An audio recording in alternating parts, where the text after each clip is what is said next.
A new age of might came to Sedaria. An age defined by one simple decree. That whoever was the strongest in Sedaria, enough to slay its previous ruler, would hold dominion over the land. And so it was, for thousands of years. And so it is, yet today. Aloysius, the Mad King of Sedaria, now rules these lands. Over the last 10 years, he has spread his influence. Using cruel hobgoblins and gnolls as soldiers, the land of Sedaria quakes, torn apart by his frenzied greed for the power it holds within. For Sedaria is a lost land, a land of riches unclaimed, of legends untold, of power unseen. A beautiful, vast, and deadly land. It calls to the bold, to the clever, to the daring, to any who would dare its shores seeking adventure. It calls to Megan, the war-forged paladin. It calls to Nyx, the half-elf warlock. It calls to Nizin, the dragon-born rogue. It calls to Tig, the kobold bard. It calls to Zidane, the wood elf ranger. And to those it calls, Sedaria offers welcome. The wilds are not easy, and not kind, but they shall give a tale to remember.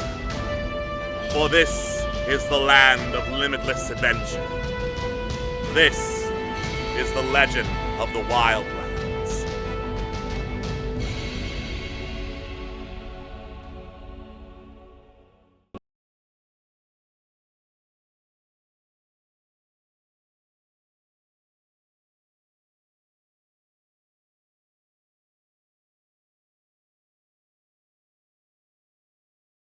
Hello and welcome to D6 Tricks, Legend of the Wildlands, where some of the hidden demonic messages we share are actually, when translated, kill every last motherfucking demon you see, punch them in their demon face!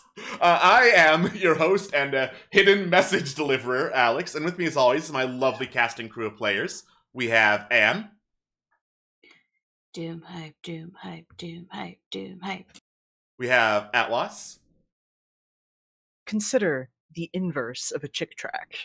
Yep. We have Juno. So before we went live, I was like doing a funny voice, like "Where demons kill us," and like I had this strange mental image of that voice coming out of a cacodemon. They absolutely would have come out of a cacodemon. Yeah. And we have Professor Moore. I'm the odd one out. I have not planned to get Doom. I only found out it existed like 3 days ago. Alright. You know, fair enough. Queen is busy today. She will not be joining us. But in the meantime, who knows if we'll kill demons? We might go wildly off the rails of what we thought we were going to do this session. Because based on last week, we're going to hunt for treasure. And more specifically, a recap of what happened last week. Our heroes went to shop for an outpost after parting ways with their companions so they wouldn't have to split all that experience and treasure a whole bunch of different ways. And after some deliberation, they bought various modules and materials in order to make the outpost livable and placed it to the east by the eastern tower. It's going to take quite some time to complete, 15 days or so, but when it does, our heroes will have their own little homestead to return to and to manage. In the meantime, the heroes decided to wrap up a couple of quests, including one that they've had since, I think, Session 2, where they were hunting for manticores. And manticores, it turns out, love all things that are bad and are the absolute worst. So they did the world a favor by killing some of those motherfucking manticores. Let's go. Fuck you, manticores. You're the worst. They also did some exploration of the southern edge of the plateau, finding the ancient ruins of Cal Bellinor, the oldest elven city in Sedaria, said to even predate the reign of King Canavac.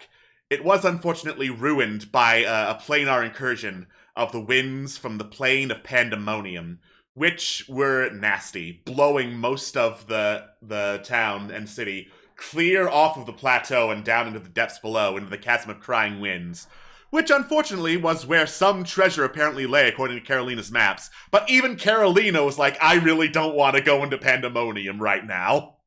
Luckily, however, while on their way to go back to the desert in search of the other Acrite mine they did not get to, reviewing some of the other maps, got a flash of recognition. The Seeking Duke was likely Carolina's father, Duke Crestmoon, and likely Helena. and likely where he lay was in the Rhino Sanctuary he set up in the east. So with a heavy sigh, Helena explained that, yeah, that was probably meant to be her dowry, intended for her and her betrothed, and made it very clear, I ain't marrying any of you fuckers. But if we're getting my shit, I guess I'm the one who has a right to it. And so, where we left our heroes was adjusting their travel heading to head back to the east and back to the Rhino Sanctuary in search of some delicious, delicious treasure. And that is where we rejoin our session. As I resume time's flow. And, oh, you're actually real close to the tower, so I'll just adjust a day real quick, because you would have spent a day getting there, and do my usual roll for encounters to see if, any desert nilbogs get to you. You never know. They could. Oh, God. Alright. And There be treasure!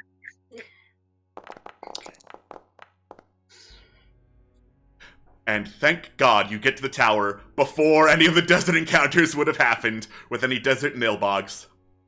And Let's go. and use its magics to warp across Sedaria over to the east, as I actually get you onto the world map. There we go. Choo! Choo! Alright. This is where we're gonna build our little town. Oh, we really went far. Okay. Yeah. Yeah, we're choo! Clear across to the other side of Sedaria. From roughly here. Damn. That is the power of fast travel. Alright. It really makes you wonder why more people don't use these things or go through the trouble of it. I think it's because they're not attuned to it. Hmm. But Yeah, why 'cause- don't they become attuned to it? They don't have one of the keystone rune thingies, whatever, Casmos had on hand. Oh, right. To be But- quite honest, I completely forgot about that. Yep. It just became kind of a natural thing, honestly. But if we found a way to, mass produce this, says Carolina, gotta imagine what that would do for travel in Sedaria. Whole entire networks of, roadways would be altered completely in, a matter of months in order to accommodate. Imagine what Somebody that would would- do for one's coffers. She gives you the point of knowing. Mm-hmm. Megan grunts and remarks, First, there is the issue of the many warring factions in this nation. Well, yes, there's that. That would be a rather large detriment, I guess. Yeah. Is the ability to allow entire armies to cross a continent in a flash. That would Yeah. lead to the evolution of warfare, far before the evolution of transportation and commerce. And that is not really in the spirit of togetherness. Yeah. So, glad as I am as an Yes. individual to be attuned to this now, how about we not try mass producing whatever is allowing us to zoop back and forth? Absolutely. Yeah. As good as the thought is, we live in the real world, don't we? Aye, that we do.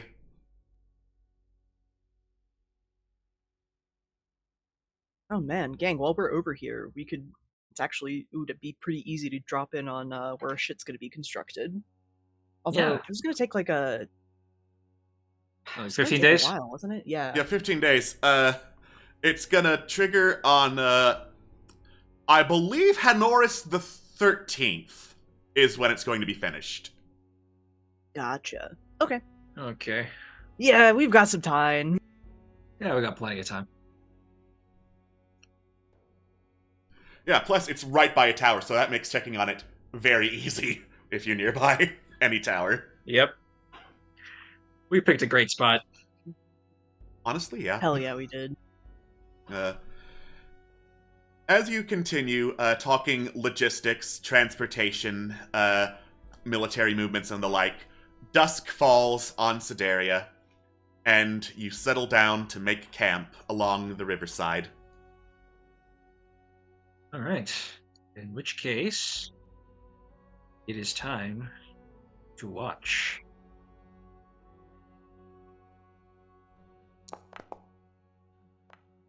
Oh, not bad. Very good, actually. Not bad at all. Yeah. You get a good lay of the land around you. As I go pull up some location notes. So, the river you are alongside, while heading southwestward, you've been there before, leads to the cave with the skeletons and the horrible creatures and the goblin necromancer in there. Northwest of you, you can also, not northwest, northeast of you, along the river, you can also see signs of well-worn trails, like people travel along the river a lot, so even if there's no towns that way, there's probably some kind of civilization going that way, all the way up to the eastern coast of Sedaria. Okay, okay. Where there's roads, there's people. Other than that, quiet night. Other than that, quiet night. All right. Who's next? Second watch. Second watch. Yes, our usual suspects are here. Yes, I Let's suppose. go. All right. So you can hear the sound of loud, deep, bellowing boars snorting somewhere to the southeast of you. Notes possible trouble in the southeast.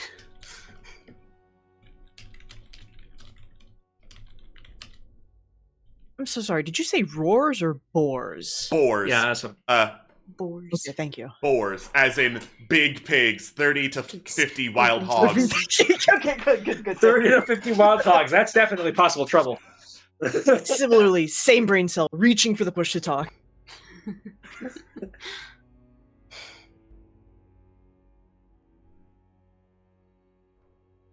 All right. And get me watch numero tres. Thank you, watch numero tres. And thank you to the side chat because the draconic dice looked really cool. And of course, they're unreadable. So we have translations off to the side. Sorry, they're really cool, but I can't see the numbers. They're really cool, and I understand Well, none of yeah, them. just none of us read Draconic. Yeah, exactly. Fair. Every time. You hear the sound of hyena-like yipping from off to the northwest. Oh no. They've got us in a pincer, it seems.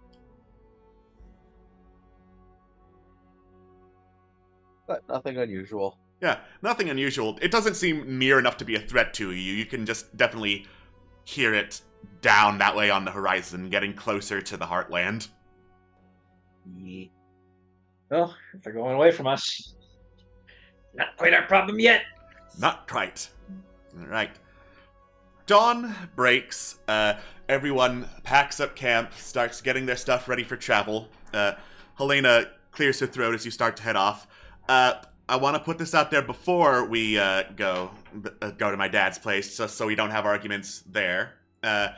I can probably Karen my way to anywhere restricted we need to go, considering I'm the daughter of the man who made this. But since the stuff technically was intended for me, I still am gonna have, like, splits of like money and treasure and stuff and all that. Anyone mind if I take first dibs, since it's technically my stuff? Go ahead. Gods Yeah. above I and could give- below, no, it's yours. Yeah. Megan gives a thumbs up. Alright, cool. Just wanted to make sure there weren't any objections, so, I didn't have to electrocute anyone for my stuff. I would never dream of getting electrocuted, says Carolina. I also don't like getting electrocuted, offers up Rondis, trying to be helpful. We've That makes seen fun of you, you. Helena. We know better Yeah. than to trifle. Just gently tugs on Barkat's tail. Just don't you dare cause trouble. I don't think you want to be electrocuted either.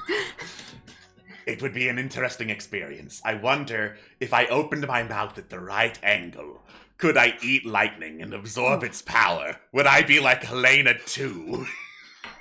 You know, Possibly. scientifically speaking, if we want to do some science, we have a I would hypothesis and a way to write it down.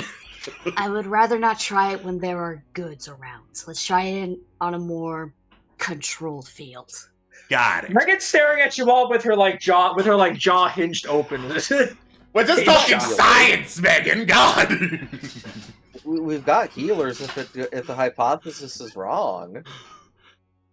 Megan, my wonderful soul, we do enjoy a little bants from time to time. A little Yeah. bit of banter, if one will. Rhondish is just giving like 100-yard stare as she keeps moving off towards the Rhino Sanctuary. God. All right.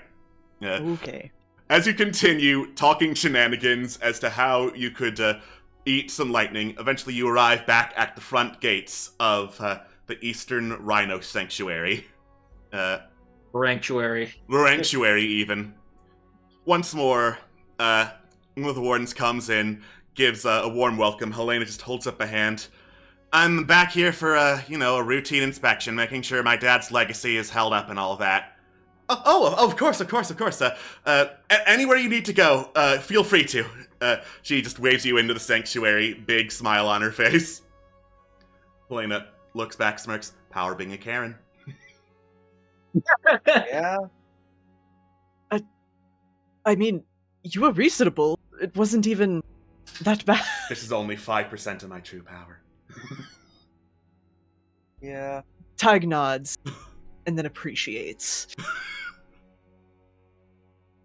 All right.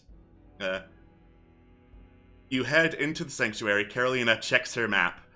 All right. So, the first thing this map says about, finding the treasure of the Seeking Duke, you start your journey where he starts his path, right to the feet of the Seeking Duke.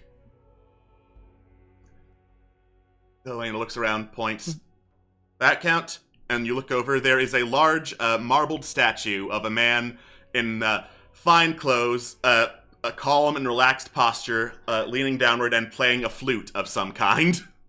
Hi, Dad, she says, taking a large swig from her flask.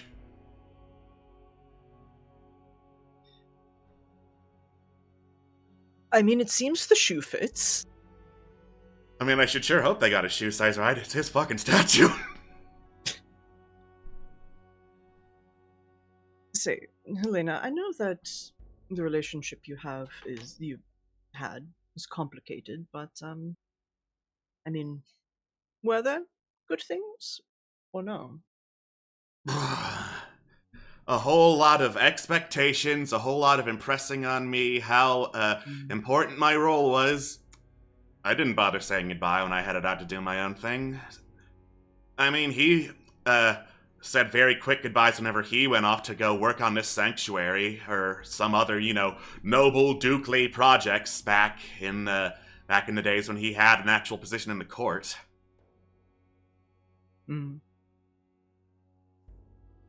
Shame.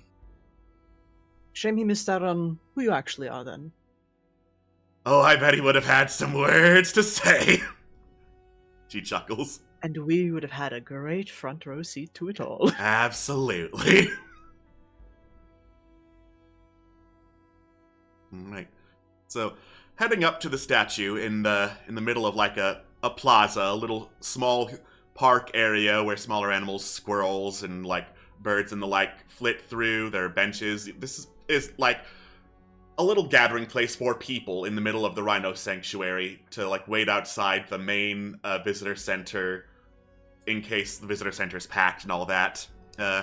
And at the statue, there is a plaque at the base of it, reading in common, "Music inspires, music is harmony, and notes lead the way.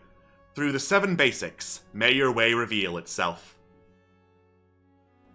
Slowly turns to Tig. Sorry, I'm typing.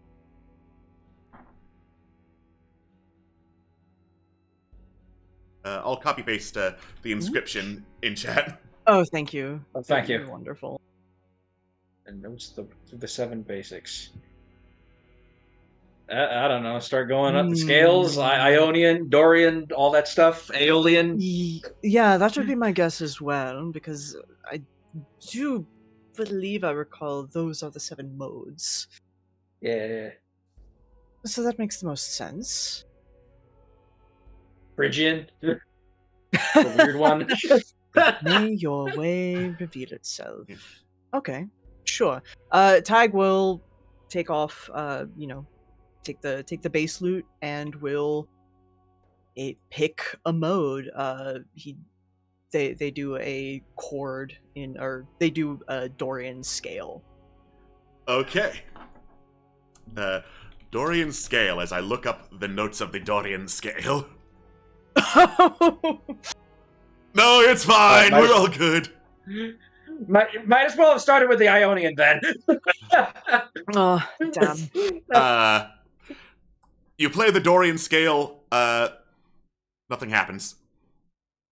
Are you thinking a bit complicated and it's not just the 7 basic notes? Yeah, just try a major scale. To C major scale. Sure. C, D, E, F, G, A, B, etc. All right. Okay, you start playing a major scale and going up, but with the rhythm A, B, C, D, E, F, G, the statue then plays A, B, C, D, E, F, G back at you with flute noises, and rotates, shifting downwards, revealing a spiral staircase down. Ooh, okay. A minor was the answer, okay. Thank you, Nizip. You were right. We were Yeah, overcomplicated. just figured 7 basics. I was like, I don't know music, but that's basic to me. Right. Yes. Basics mean different things when you're at different levels. Ah. Yeah. I studied music theory for 12 years because of my piano teacher. I was way overthinking it. Tig and you were just like, oh yeah, the basics, the modes of Yeah, the modes. Technically more than 7 anyways, like technically, but like... That's still Yeah, all right, we need to play that's not exactly basic now, is it? literally Yeah. the basics would be like fundamentals. Yeah. Right, the modes of music are the fundamentals of composition.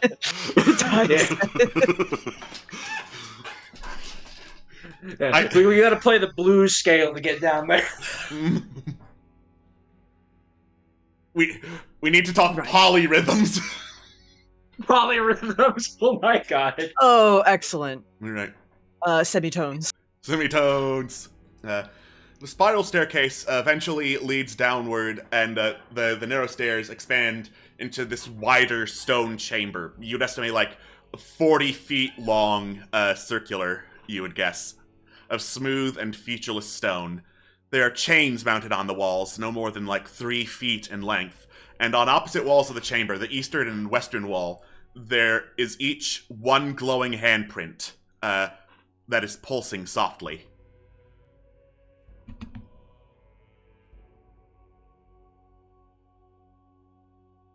Okay.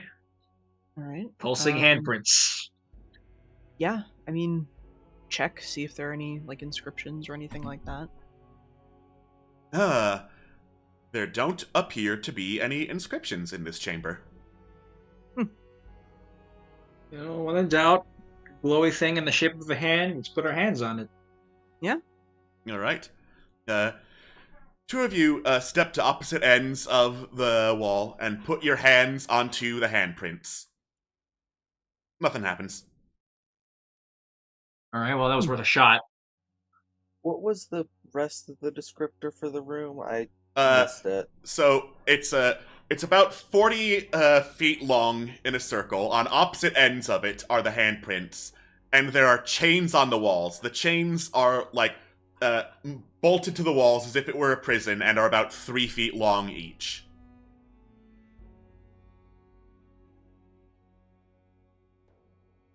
Are the chains near the handprints? There's like one that's near the handprints. Others are just like haphazardly all around the room.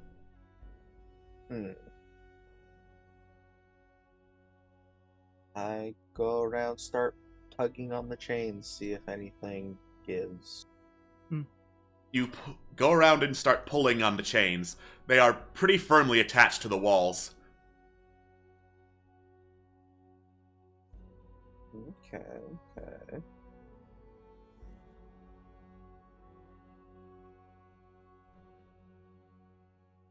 Are the handprints the same? Are two questions: are the handprints the same size, and are they of the same hand? Like, is it a 2 right, 2 left, or a right and a left situation? I guess. It's a right on the eastern wall and a left on the western wall. They look to be roughly the same hand size and shape, other than lefty and righty. I'll tell you right now, for the purposes of this puzzle, it was not made specifically for a human or humanoid hand to solve. Any hand can solve it. Okay. There's Megan's claspers. If it is recognized as a hand, you can touch. Excellent.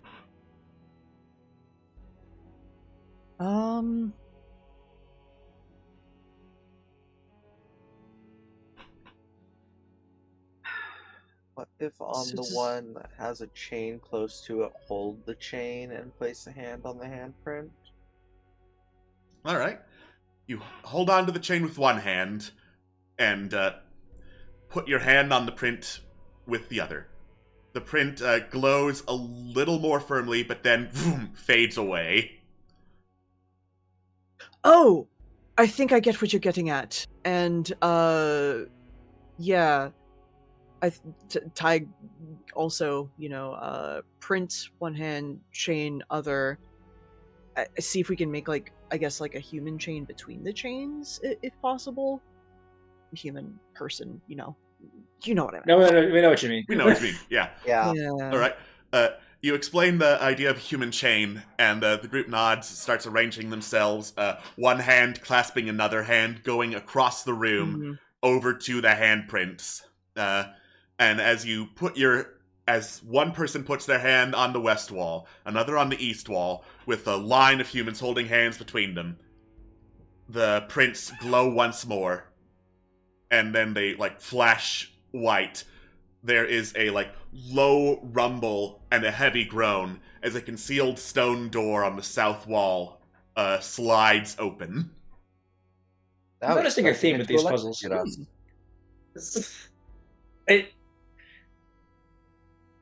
It's a puzzle room in a rhino sanctuary. It's not going to be deadly. I Yeah, assume Dad did not want to kill my suitors. You never know, but... I was like, you say that, but Dad's going to be pretty protective. Yeah, but, not psycho protective. Yeah, I don't think Helena's Death in particular. Death Trap protective? I don't think Helena's in particular. Yeah.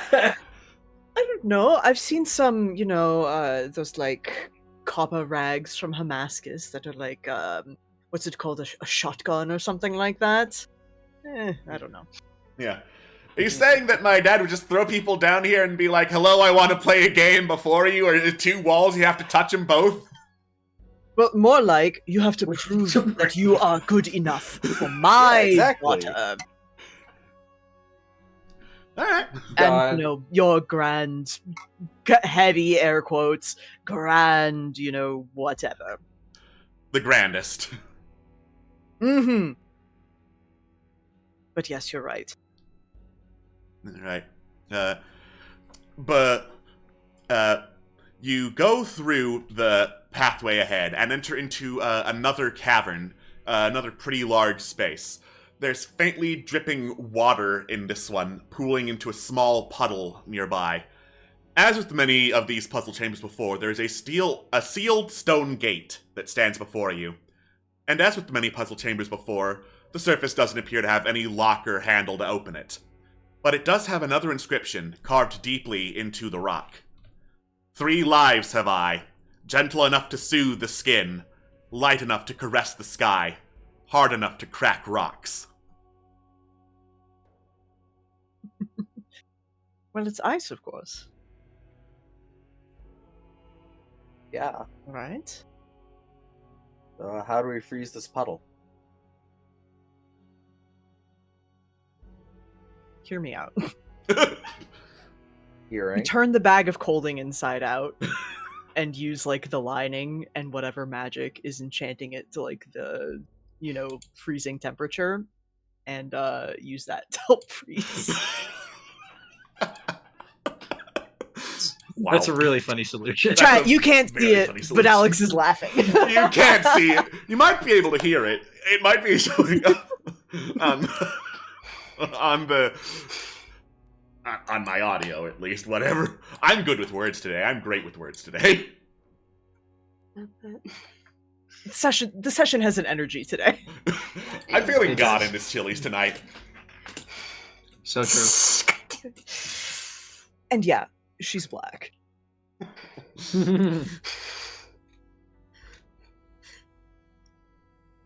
How much stuff do we have in the bag of clothing? The bag of colding, not all that much, all things considered. And not to mention, we could just take it out. Inside the bag of colding, we have mostly just some rust drake flesh. We don't really have a lot of rations until that we need to take care of until recently. So Fair enough, but hear me out. I do have ice arrows if we don't want to complicate the bag of holding. All right, sure. Probably be easier anyways. I'm not just imagining just Freeland crouched down the puddle, just poking it with the ice arrow. Does an arrow have to be shot to activate it? I will say, hilarious as poking the arrow into the water puddle is. That's not freezing it. Boo. Okay. So I gotta shoot it. Rip. Does anyone have any ice magic? Well, Wait. I suppose. Yeah. It doesn't. Brandish's like beer laser. Tig flicks a claw and little spark of frost comes off it, and they cast a ray of frost at the fucking puddle. The water freezes up under the ray of frost.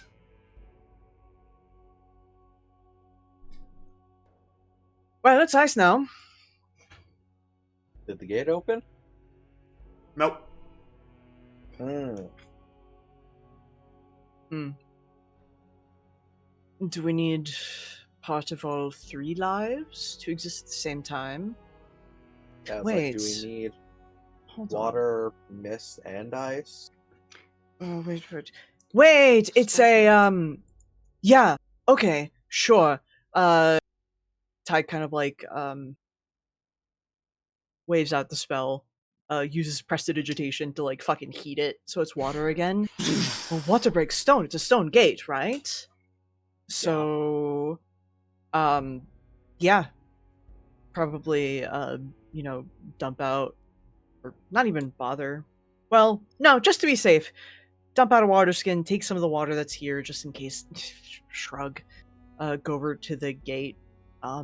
fucking, I guess, dampen it and then try to freeze it? You pour the water onto the gate. As it does, the door shimmers and then dissolves like mist under sunlight. A cool breeze blows through the newly opened passage, beckoning you forward. Cool. Oh, Very perfect. nice. This is the overcomplication Something tells me section. Yeah, Yeah, something tells me this is one of the earlier treasure hoards we were supposed to get. Yeah.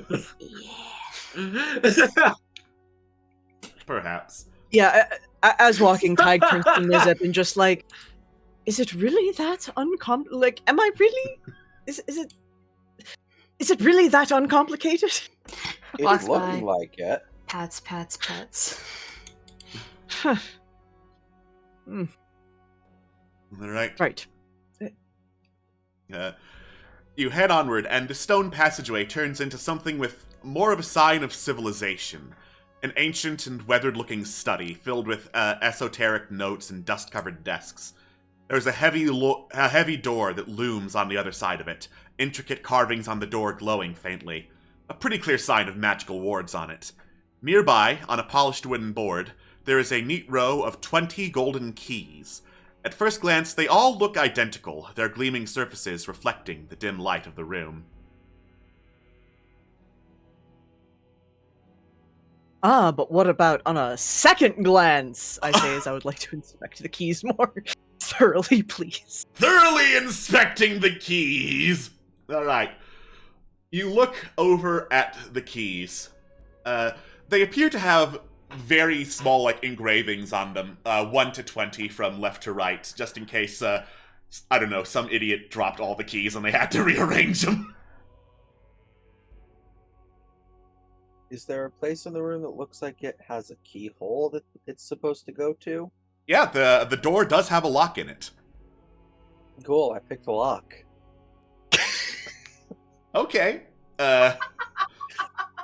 So, as you put the thieves' tools in the lock, you hit something, there's a click, and the runes on the door glow. There's this, loud crackling noise. Those of you with hair, it starts to stand on end. Those of you without it, there is this, clear, wavering of electrical energy in the air and the smell of ozone. And as you start to wonder, where's that coming from? Boom! A bolt of lightning runs through the room and electrocutes all of you. So, I'm sorry, guys. Thanks, Nizip. You will do this puzzle, and you will do it right. so let me just roll some Great. damage up real quick. How Slash- super dead am I? Holy shit! That Yeah, was 5 don't do that ounces. again. Yeah, so maybe I'll do that again. Ow! Says Helena, smoothing her hair back down. How Oh my about god, we do the Carolyn puzzle? is down. Which know, it Tig wasn't that instantly bad. goes to heal Carolina, by the way. Full fucking healing word on her. She deserves it. Actually, wait, do I have this prepared? No, I don't. Okay, so it's healing word. Why can I... Oh, because I'm not in the select token area. Okay. 39... And half of 39... Alright, I'll Yeah. give Carolina 11 back. So she's not, fucking out. Would half be 19 or 20? Half round's down, so 19. 19, cool. I don't know, that only stung a little bit. Everybody stares daggers. Everybody stared daggers at this. Hey, Barca, was that quick enough for you to eat? I wasn't looking, do it again! Dang it! What was that about your father not setting deadly traps? I know, guess that he was didn't probably expect. I guess he didn't expect a rogue among my suitors. Or if he did, he wanted them dead. I think it's the best. I think the most likely option is that he wanted the suitors to be as genuine as possible, and this was considered cheating. They're getting grunts. Very No, insightful of you. Megan grunts. No more trying to cheat the puzzles. I only try and cheat once. If I get caught cheating, it's not worth continuing to try cheating. At that point, they just never believe you.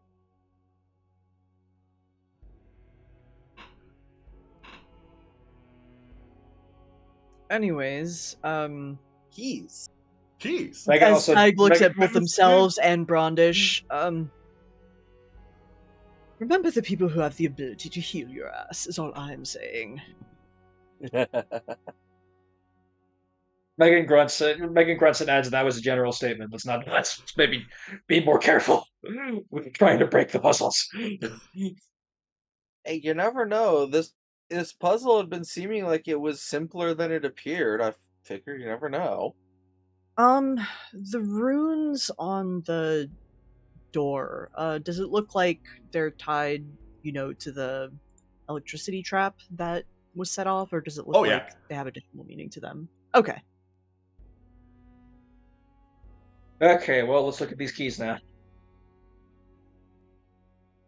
All right. The keys themselves in this study, they all are in size and shape identical, except for small carvings on them, 1 to 20 from left to right. Okay.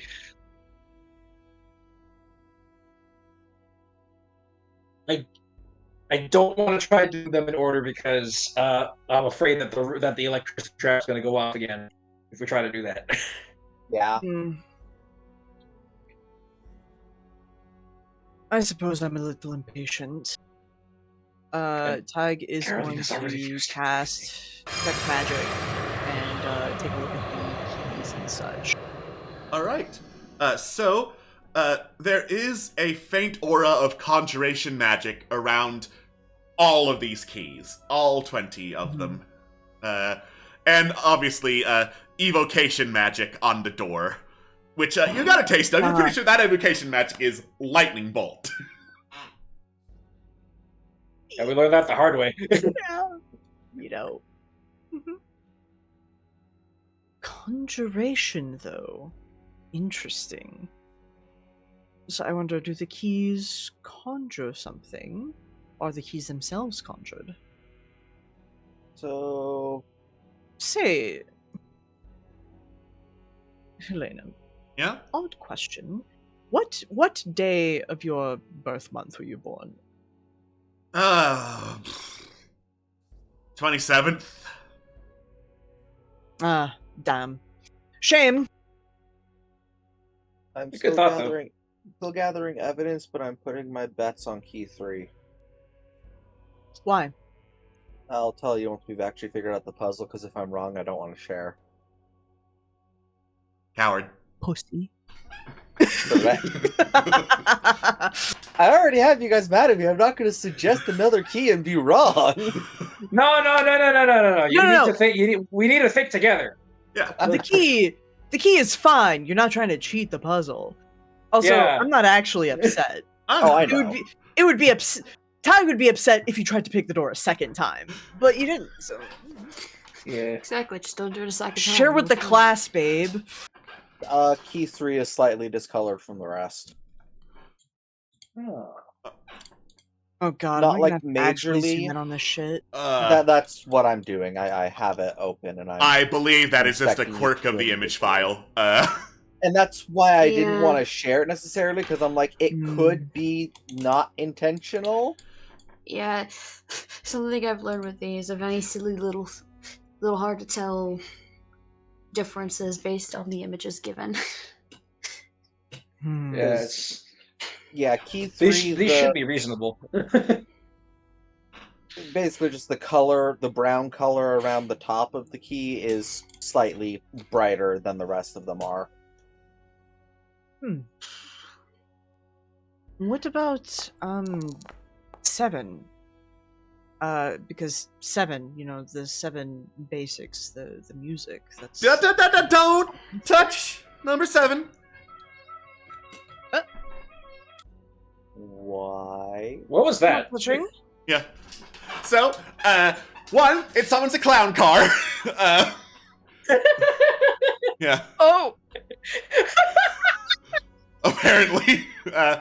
Number two, this is a study, so I was digging through some of these papers, and I found one note that's actually legible in here, or at least something I care about. As she holds up an old weathered note.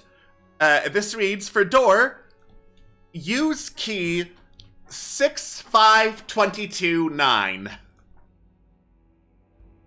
65229.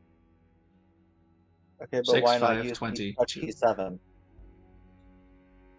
Well, there's 20 keys. Yeah, and 7 is none of the numbers that we were provided. Okay. Good let's catch. see.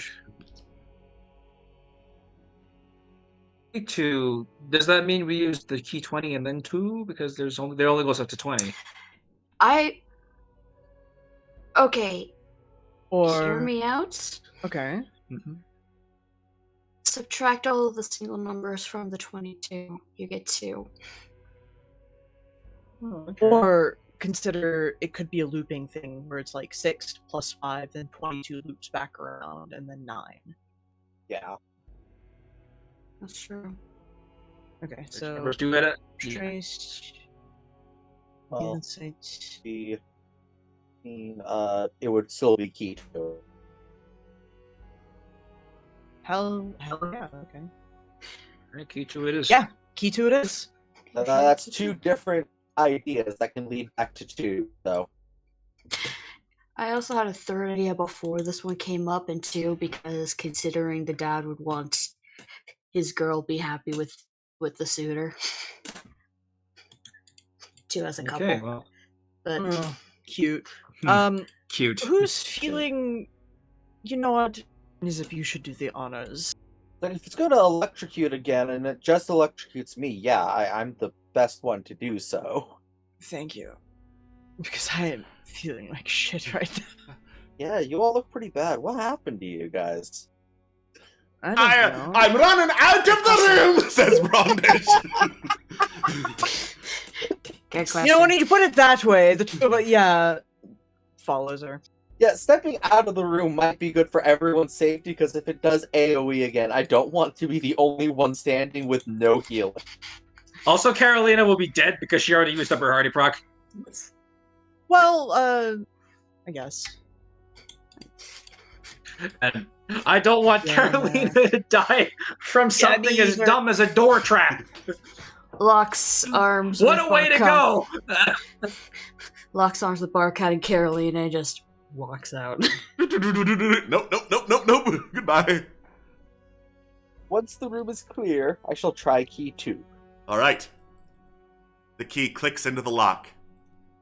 There's another hum and crackle of electricity. Crack-a-boom!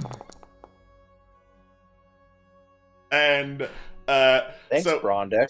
Thanks, Brondish. You're welcome, says Brondish, rolling 47 lightning damage. Ow. Darn. Not the one, Maybe Helena it's calls good. him. No, didn't work. In fact, I think it did more that time. Damn it. Maybe we do have to do them in Possible order. to perhaps throw in an intelligence check. Perhaps. Intelligence this. Let's go. All right. A 15. It's unlikely that this has anything to do with math due to the lack of any mathematical symbols that would indicate a pattern. This might be a key. Well, obviously it's a key, but it's a code of some kind to indicate the proper key. 6, 5, 2. Wait a second. Looks at this upside down. Yeah, hold on. There's no math, so.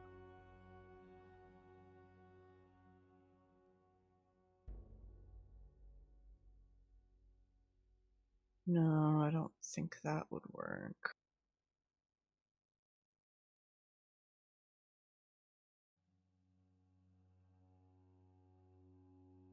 Yeah, I don't know that, because that would be...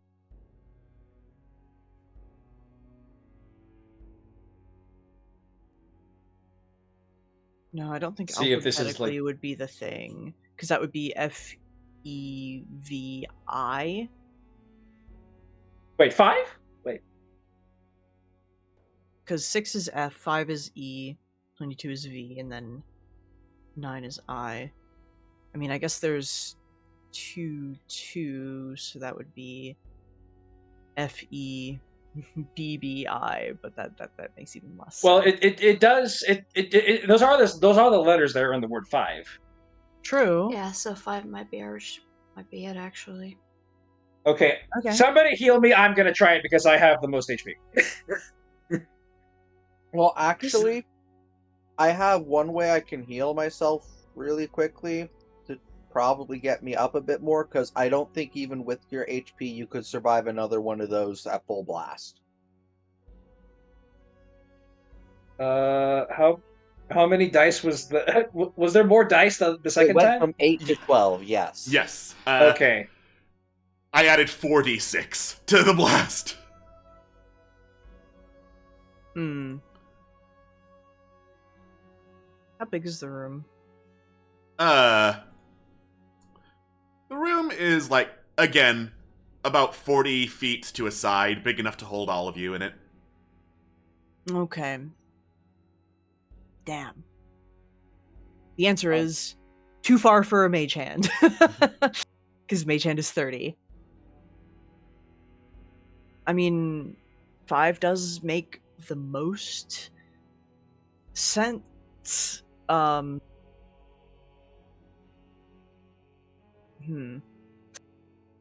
Helena, you're not, like, resistant to lightning, are you? I wish I was.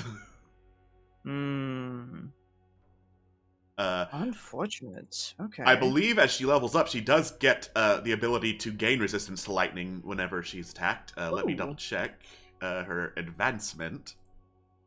Yeah, on level 10, she can gain resistance to lightning and thunder when attacked by it, and regain a wrath point whenever that happens. Ooh, neat. For the future. For the future. Yeah, I can heal myself up a bit and then try key 5. Okay. Alright. If you say so. Okay. Megan, I do need to just poke you real quick. Okay.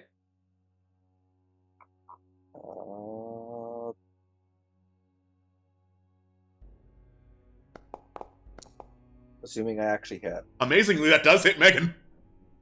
Okay, cool. Yeah. Nope, that should not be D6. That should be that. Poke. Poke. I could just use lay on hands if you want. Oh yes, but sneak They're attack, and then I committed. just heal myself this with my dragon amulet to actually use it. Yeah. Oh, okay.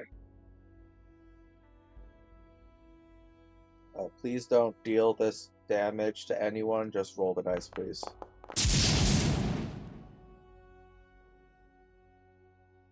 Looks like no damage was dealt, Okay. but healing happened. Okay, I'll go Yay. check 5 now. Alright. You sure don't want to be healed back up to full, or? Nah, I can take one. Alright. You stroll All back right. up to the door, take key number 5, put it in the door. There's a click. You turn the key. Another click. The door creaks open. Let's go. All right. I thought it was still gonna zap me just because comedy comes in threes. Another lightning bolt rockets through and strikes you right in the back. You take 1 lightning damage. You See, take one. You take one funny damage. the illusion of choice. I would have taken 1 damage regardless. 1 damage. 1 damage for funny. It actually Yeah. would have been a little funny if it was 2. For accepting the funny damage. Inspiration, let's go. Let's go! Thank you to my lovely players for accepting the funny. I imagine that, like, in universe, this is just like you getting static shock on the knob. Correct. Yep. All right. Beyond the door, there is a chamber dominated by this towering golden statue of a hulking figure clad in armor with hammer in one hand and lightning bolt in the other. A statue that some of you recognize as the god of thunder, but of some land from beyond Sedaria. Beyond the statue, a door stands tall with 4 circular emblems upon it. Each of these emblems is marked with a different number of lightning bolts. 1, 3, 5, and 7. There's a rhythmic ticking sound that echoes through this chamber, growing louder as you approach the statue. Before it, and connecting the statue to the doors, lies a smooth stone platform, faintly glowing with an electric blue hue. The air feels alive with static. Your hair, metal, scales, anything applicable, tingling as you step closer. There's an inscription in Celestial written on the statue's base, which Helena translates. Prove your faith. Accept the storm's blessing, or turn away. I don't think any of us are in the are in any condition to accept any sort of storm's blessing if it's what I think it is. Thunder or lightning, I'm still fine. All right, let's heal this. I mean, I guess wasting resources doesn't matter if we're just gonna end up long resting afterwards anyway.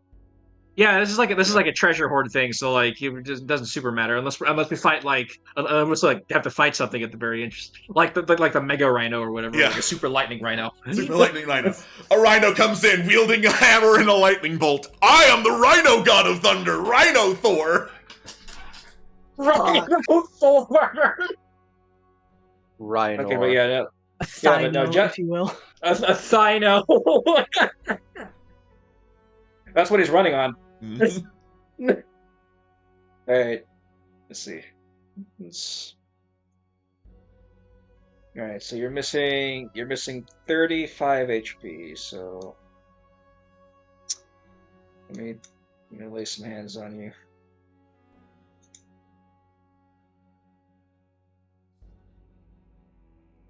Okay, where's my how many charges do I have? I'm not sure how many charges. 35. 35. Okay, well, I guess I'll just use them all since we're just doing the treasure room. Okay. All right, Megan. Megan places a hand upon Nizip and says, "You have been zapped too many times today." She remarked. I can take it. Okay, all right. That's 35 HP for you. You know, now that I consider the numbers, they are all quite odd, aren't they? 1, 3, 5, and 7? Yeah.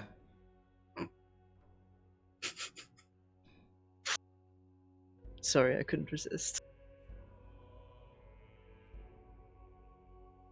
Prove your faith, the storm's blessing. Okay, so what is there in the room that looks like I've got to do this? So in the room, there is the big old storm god statue. There's the stone platform that's in front of him. And on the stone platform, connected by the platform, there's a door, and it's got the 4 emblems on it, with the 1, 3, 5, and 7 bolts. I go stand on the stone platform. All right. As you step onto the platform, there's a surge of energy that courses through your body. Your scales tingle, and some of them even lift slightly before getting back into place. The faint scent of ozone fills the air. And with each passing moment, you feel like a charge within you that grows stronger as the platform hums beneath your feet. Oh boy.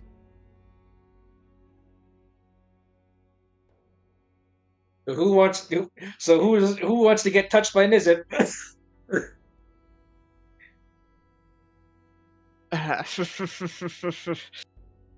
Did the Not charges I, on the I- wall light up? Nope. Can if I step off the platform, do I still feel electrically charged? You step off the platform, and vroom, the charge goes away. The charge that was building, like, every couple of seconds as you are on the platform fades away as you step off the platform. And you feel like you stepped off just in time because, like, on the minute, there's a sharp crack of thunder and a boom as a bolt of lightning leaps from the statue down to the platform. Unfortunately, I feel like I need to take up to 7 of those charges for the blessing, so, Yes. Wait, before you try again, real quick, Tig will kind of flick their mage hand up to the statue and have it like tug on the lightning bolt it's holding to see if it's like loose, I guess. It's not. Okay. All right. Never mind. Sorry. So Sorry yeah, for the logic going through my brain right now is that in order to get the Storm's blessing, there's 4 levels of it that you can get. Either 1 charge, 3 charge, 5 charges, or 7 charges is how my brain's assuming. So I figure I'll stand on it. After 1 zaps me, if it lights up, then continue going as long as I can survive. I mean, that's possible, but if Dad wanted people to pass this, I think he would have wanted a way that doesn't involve repeated electrocution. Yeah. Could we intelligence check this? We could do that. Yeah. Yeah. It's either that or maybe there's something to do with the turning away bit. Can I make an intelligence roll, please? Intelligence, please. Excellent. I rolled a Excellent. 7. Love it. Honestly, use an inspiration. Okay. All right, you got it. 21. That's more like it. It's like I'm very willing to put my life on the line, but if I don't have to, I'd prefer so. If I don't have to use all my resources keeping your ass alive, Okay. derogatory. So, based on what you went through, Nizip, and you describe in as much detail as you can to help Tig out, stepping off the platform dismissed the charge, and it seemed like having a lightning bolt strike you would not have increased the charge. It seems that what's increasing the charge is how much time you spend standing on the platform. Because you were feeling like a low level of charge when you first stepped on, and as the seconds ticked onward, there was more of a charge that ticked onward. Ooh, wait. What if you stand? What if you stand there for like 1, 3, 5, and 7 seconds, and then like touch the lightning bolts that are labeled as such for each one? Maybe, but the charge felt like it went away almost immediately. After you stepped off the platform. And the bolts are on the platform? Can you touch? Yeah, they're on the platform, right? You can reach the emblems from the platform. Oh, I Okay. thought they were on the other side. Yeah, I'll try that. All right. Do you want to try it yourself, or should we try more than one person? Again, I think I can take it. if Wait, no, anything it would goes be wrong. self for a suitor. It would be a single person. Yeah. Yeah.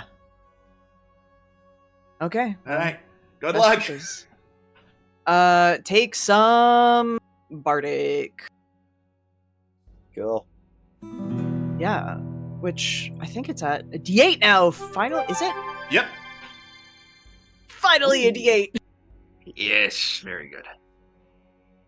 Okay, I'll step on the platform and after 1 second touch the 1 lightning bolt. Alright. You move and touch the emblem with the 1 lightning bolt on it. I'm pausing this so as to not affect how time works, because time is a factor in this puzzle, as you figured out. As you touch the emblem, the lightning bolt symbol on the 1 bolt emblem glows with brilliant light as you approach, the charge within you matching its energy. With a resounding crack, the emblem splits open. 3 more to go. I do it after 3 seconds. You move up to the 3 emblem. 1 of the lightning bolts on it lights up. I wait 3 more seconds and touch it again. After 7 seconds on the platform, a second lightning bolt lights up. Okay. 3 more seconds for 10 seconds. Still 2 bolts. Hmm.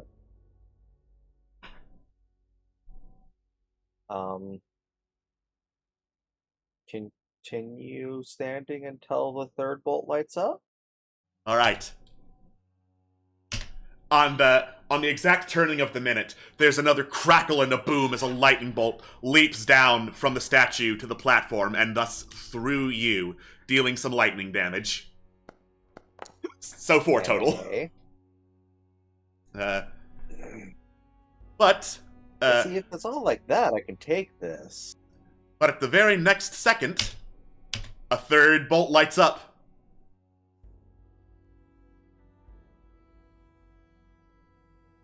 Okay. Because it was 1 second, 4 seconds, 7 seconds, 61 seconds.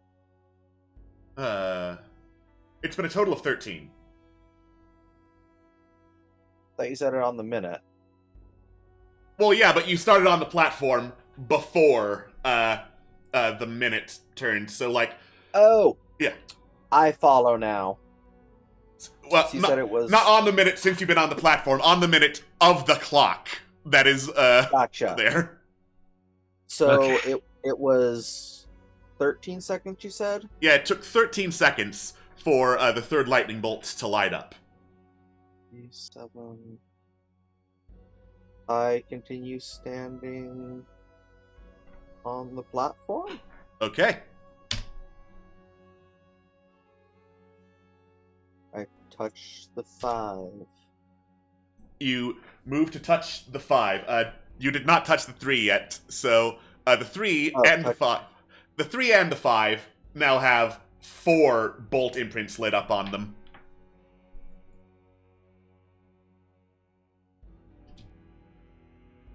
I wait and touch the 3.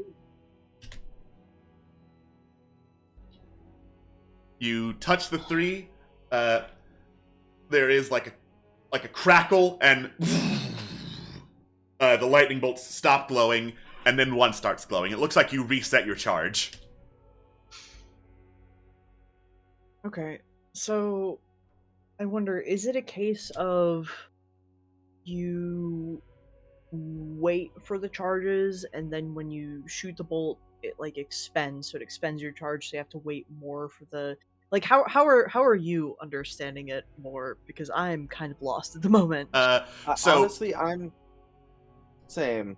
So you spent the 1 charge, and that brought charge to 0, opened the 1 emblem. You had a charge of 4, and spent that. That didn't match any of them, so now you're back to 1, and as this second passes, you're going to go back to 2.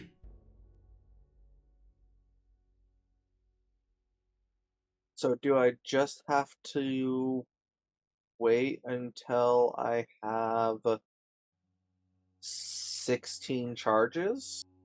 The 1 emblem is broken, so the 1 emblem is open.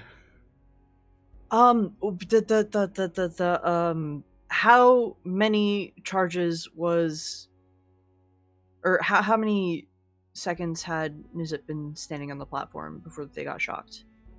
Or how many charges had they like accumulated before they got shocked? Not including like it being. Okay, I'm asking for like the flat value. You know what I mean, right? Right. They were at 2 charges when they got shocked. Another second ticked by, and they got up to 3 charges. Then more time passed, they got up to 4, and then they spent that to go back to 0 charges, then 1 charges, and once I unpause this, they will be at 2 charges. Okay. Okay, so I just gotta time it meticulously and then wait for another charge and touch the 3? Best as you can I tell. guess, yeah, either that or what I was trying to figure out is if it would be easier to have multiple people accumulating charges at one time, so it's not one person taking shocks, I guess. I don't know. You are the most resistant, though, so, like, if you're willing Yeah. to go for it, go for it. Yeah, I'm more than willing to, so I guess I'll wait until I feel like I have 3 charges and then touch the 3. All right. I will unpause. Tell me when to pause, and I will tell you what the lit up bolts say. And go.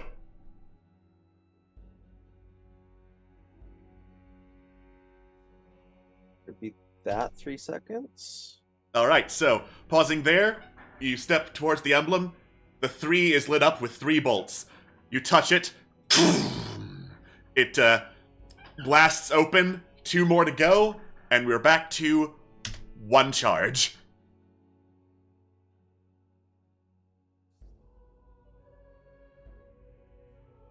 Five? 5? Nope, you're currently at 2. And now you're currently at 3.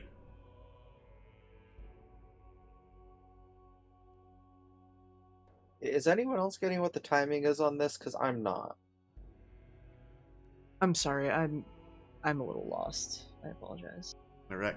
So am I. Okay, maybe. Okay, so keep going, I guess.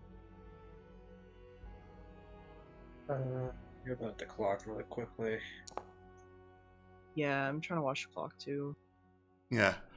Carolina is rolling some intelligence. I think you're overclocking how long it takes to get a charge. It's not that fast, it doesn't seem like, but it's not within 3 seconds.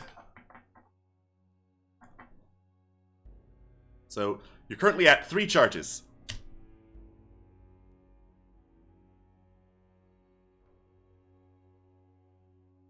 How many charges? Currently 4. Okay. Keep going.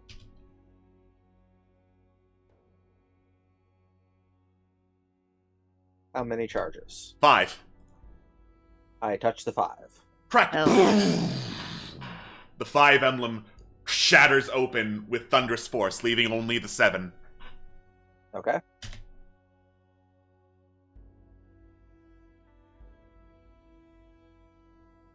Five, 6, 7.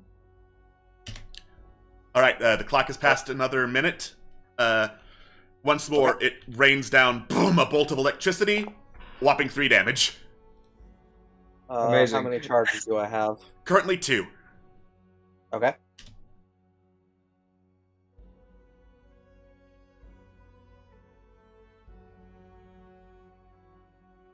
Charges? Currently 4.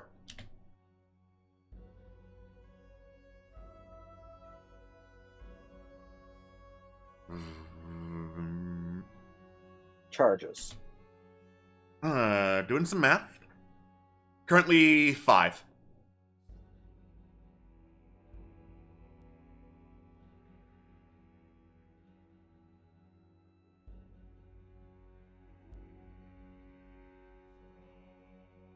Charges. Currently 6.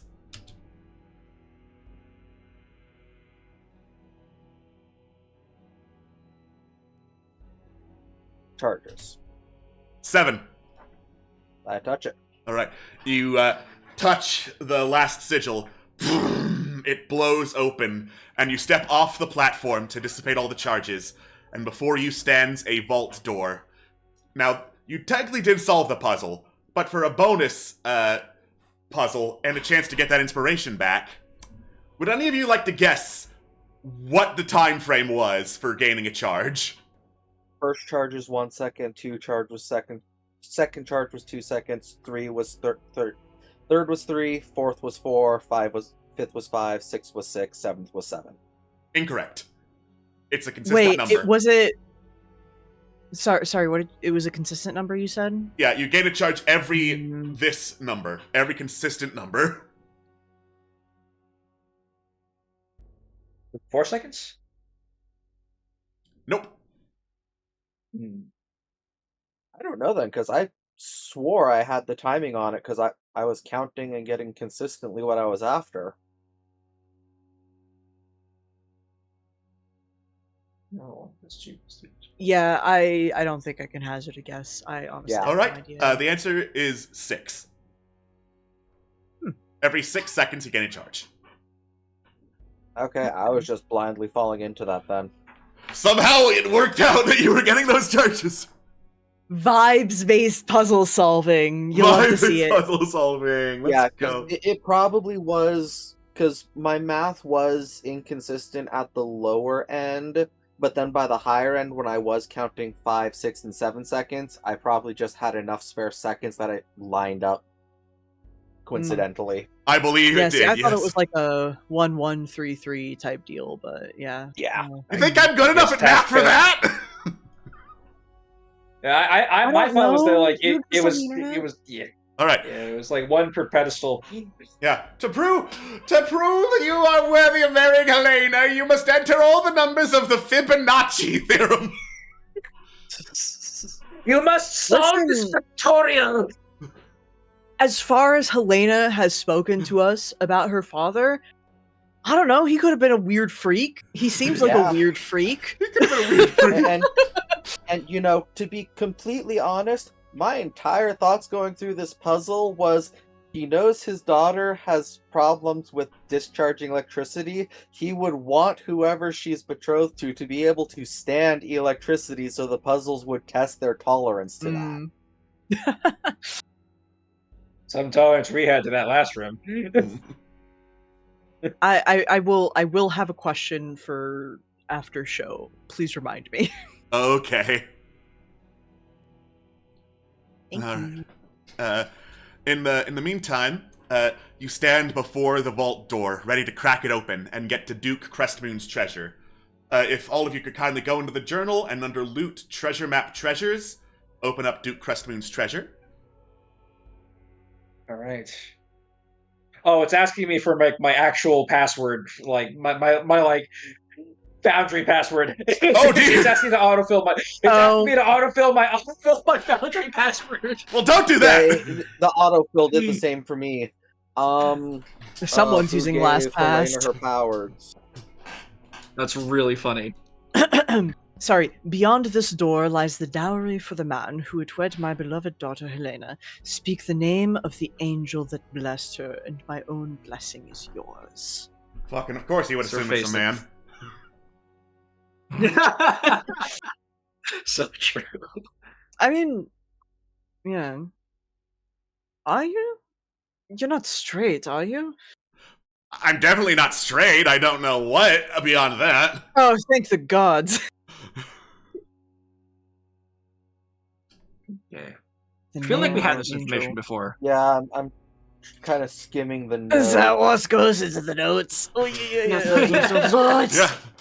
Because sometimes, like, I don't always take like 100% verbatim notes for conversations a lot of the time. Mhm. So Yeah. Carolina's like, I mean, Helena, you know this. Helena's like, yeah, and I told you this. So she just Yeah. snarkily leans back against the wall. Hey, if you want the treasure, if you want first dibs. No, I'm kidding.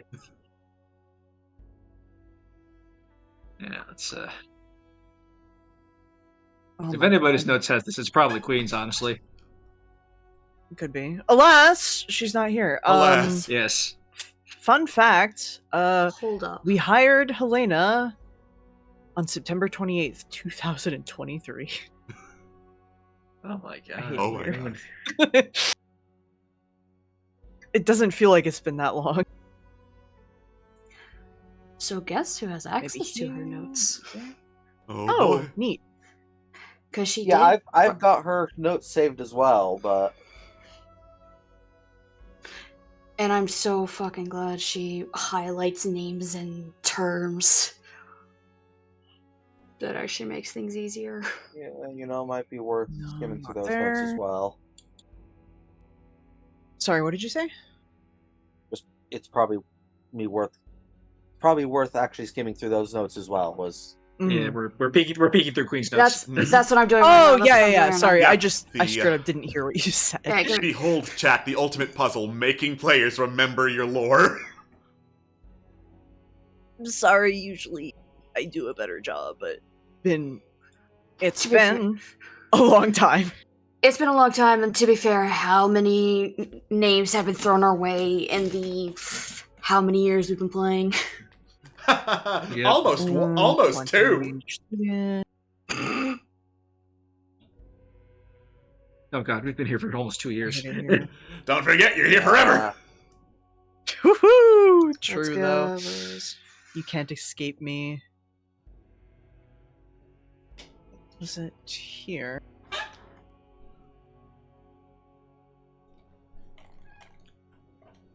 No. Okay. Did you find it? No. I think I'm in the general area of when this would have been. Let's see. You're supposed to Control F and then select and then like search for like Guardian. Yeah, Angel or that's something. what I've been Yeah. doing. Good old Control F, my beloved. Yeah. I also have access to Queen's notes, so Control F, Guardian Angel. One of you's a unicorn. I mean, the other's a grizzly. Angel. Blessing. God damn it. Electricity. No, that's not it. Oh, Angel Helena. didn't get me anything in Queen's Notes. I still. Yeah, I looked was up about to Helena. say, Guardian Angel will give you Tetrasiel, I'm sure. Yeah. Yeah, Tetrasiel is what I'm getting as well. Alright, let's see. It's not that one. It's Helena. I'm sorry, Helena. I, at Lost Stage, failed you Oh, no. personally. It was definitely not that. We learned about it before then. Clock Tower. Rhino. Yeah. Me tapping my fingers together. Hey, mind if we take a break? Sure. do some thinking. See if there are any other angel names you might recognize. And we will be back after that break. We'll see you all in a little bit. Don't go anywhere. Bye-bye. Bye. Welcome back after doing some thinking, previously dismissing Tetrasiel. Our heroes have thought during the break, Tetrasiel is really the only angel whose name we know of and makes the most sense, so let's try it. Okay, go. Click the thing. Yay! Yeah, Tetrasiel was the correct answer. Woohoo! Fuck, I keep overcomplicating. Again, I think this was supposed to be one of the earlier puzzle rooms. That would make sense. Yeah!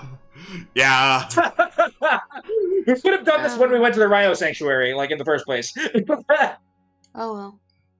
Sorry, Time for it took a while to brain blast the way there, I guess. Either or, Helena gets first dibs and first look. Yeah.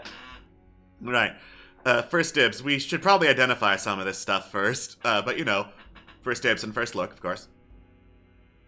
Of course, naturally, Tigsa's already starting their like procedure for like the ritual casting of Identify. Oh, this looks like an important note. I wonder what it says. Oh yeah, the Crestman has a note down here. Oh.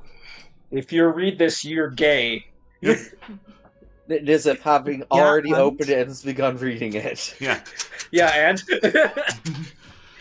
My dear Helena, I have at times been more agent than guide, more priest than teacher, and more believer than father. I have been what I wanted, and not what you needed. For this I have every regret, all the more so that I never had the chance to say it to your face. A thousandfold apologies could not cover what you have become. My attempt at reconciliation lies within this pile. A dowry for whomever your beloved is, yes, but something even beyond. The storm that struck you as a child, made you what you were, came from a divine falling of the sky, from which metal not of this world or those beyond came. In my last years I finally realized these things could be connected. What wealth I did not leave here, I left the finest researches I could muster, to turn into something worthwhile. It is my belief that this magical metal works on the same electric field as does your body. You may wear armor again. My little girl can be protected at last. I know not what path you have taken, or whether you will need these. Give them to others should you not care. I'm long beyond the ability to tell you what to do, and you will pass the point where you would listen. Selfishly, I ask you listen to but one more request. What life you live, live it well, with all the happiness that Zedaria can provide. Through its darkest days, you are the sunlight in the storm. And for all the times I never said it, I love you. Your father, Duke Roswell Crestmoon. Hey, yeah, Helena, you're probably going to want to read this. What is it? A note from your dad. Yeah, Helena, snatches the note from you, starts reading through it. You hear her sigh heavily, mutter to herself, "You motherfucker." I'm sorry, I didn't realize it would be personal when I started reading it. Well, you're a Didn't motherfucker, but realize also that- he's the motherfucker, and... Oh, okay. I mean, technically, he'd have to have. Megan shoots Tig. Megan shoots Tig a look that says "Don't." Yeah, you can see, Usually. Not this time. you can see a little crackle of lightning gathering and a single teardrop that's falling down Helena's cheek. Please understand, this was me making Tig say something as opposed to the usual when it's Tig making me say something. But I apologize, I did not mean to quite burst out laughing so much on that. No, hearing that note, thank you I'm for gonna finding cry. me funny. But knowing, tears though. Yeah. She pockets the note. Thanks for pointing that out to me.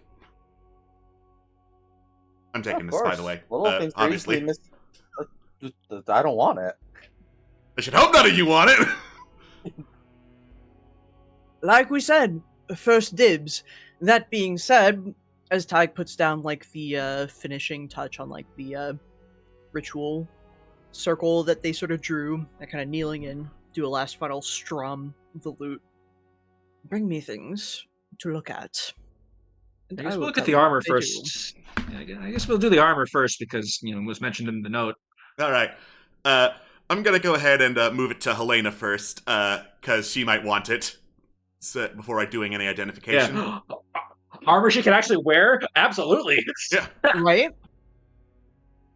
So, this armor, as you go through some identification, is Star Metal Nova armor. It is a magic set of iron armor, forged with metals that fall from the sky. It's made of 2 parts that can be worn together simultaneously. A chain shirt instead of half-plate armor, with a +2 bonus to AC and resistance to lightning damage while wearing it. While wearing the chain shirt, you can use command words to don or doff the half-plate, causing it to magically assemble itself around you, or release and fall to the ground. Gotta be 30 feet within it, you always know which way is north. And while wearing it, when a creature that's holding or wearing a metal object moves within 10 feet, you can use a reaction to repel yourself 10 feet away from the creature without provoking opportunity attacks. And you can also cause it to burst with a, explosion of light that causes radiant damage to people who are within 30 feet of you. And the electromagnetic energies in this armor mean that Helena Crestmoon can wear it safely. Let's fucking go! Finally. Yeah. Armor that Helena can wear. Yeah, this means that her Thunderous Rebuke doesn't give the bonus to AC, but it still does provide the get the fuck away from me explosion of pushback, if she needs it. Nice. Honestly, it's better to have, in my opinion at least, a higher AC overall than situationally higher. Oh, yeah. And also, Star instead Metal of- Nova, that fucks so hard. That's a sick name. Her dad really wanted her to be a magical girl, and she was just like, fuck you. Fuck you, Dad! Alright. I'm gonna drink whiskey and get bitches. Let's go, bitches! It's me, fucking Helena! That is something that Swift can get behind. Swift is resummoned just for this. Try to get behind My anything. girl! Up top! Yeah. Helena does a high five. It's so powerful, Swift explodes. All is right in the world. All is right in the world. I kind of miss her. That is something that you must never say near her. She will never let you forget. All right. What's next? I am curious about these medallions. Okay. You do some identification of the pewter and rosewood medallions. They are not magical. Probably valuable to the right person, though.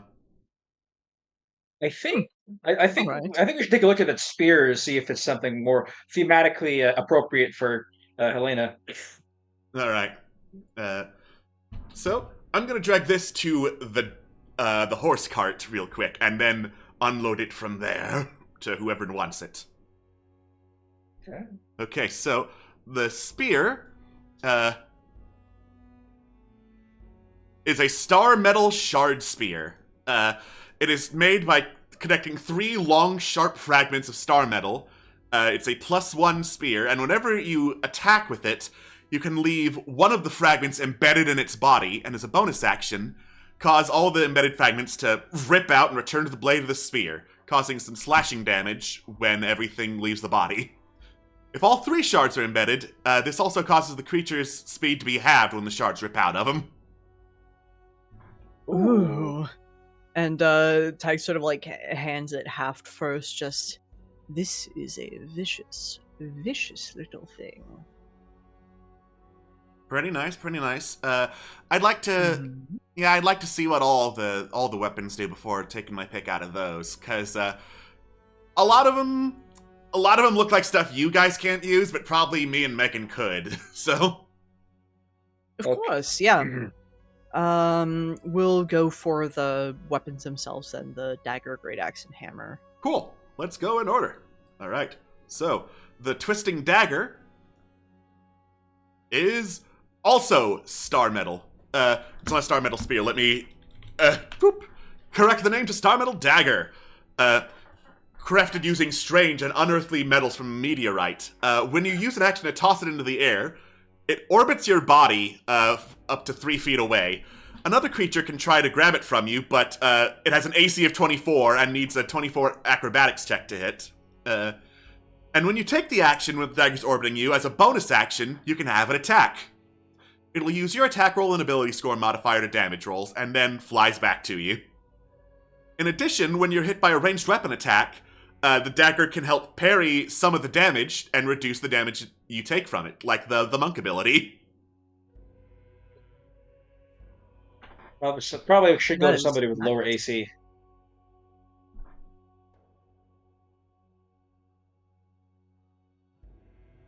Well, I mean, it's just a dagger, so you could technically, like, offhand it, so...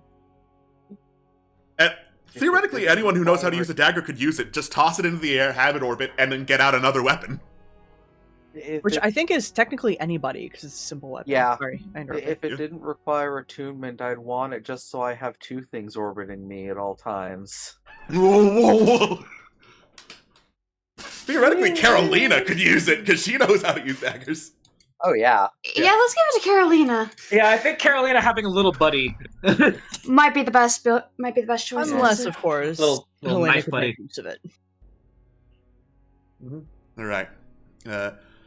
So, temporarily, we're gonna put it to maybe Carolina, but on hold while Helena gets her pick of the weapons.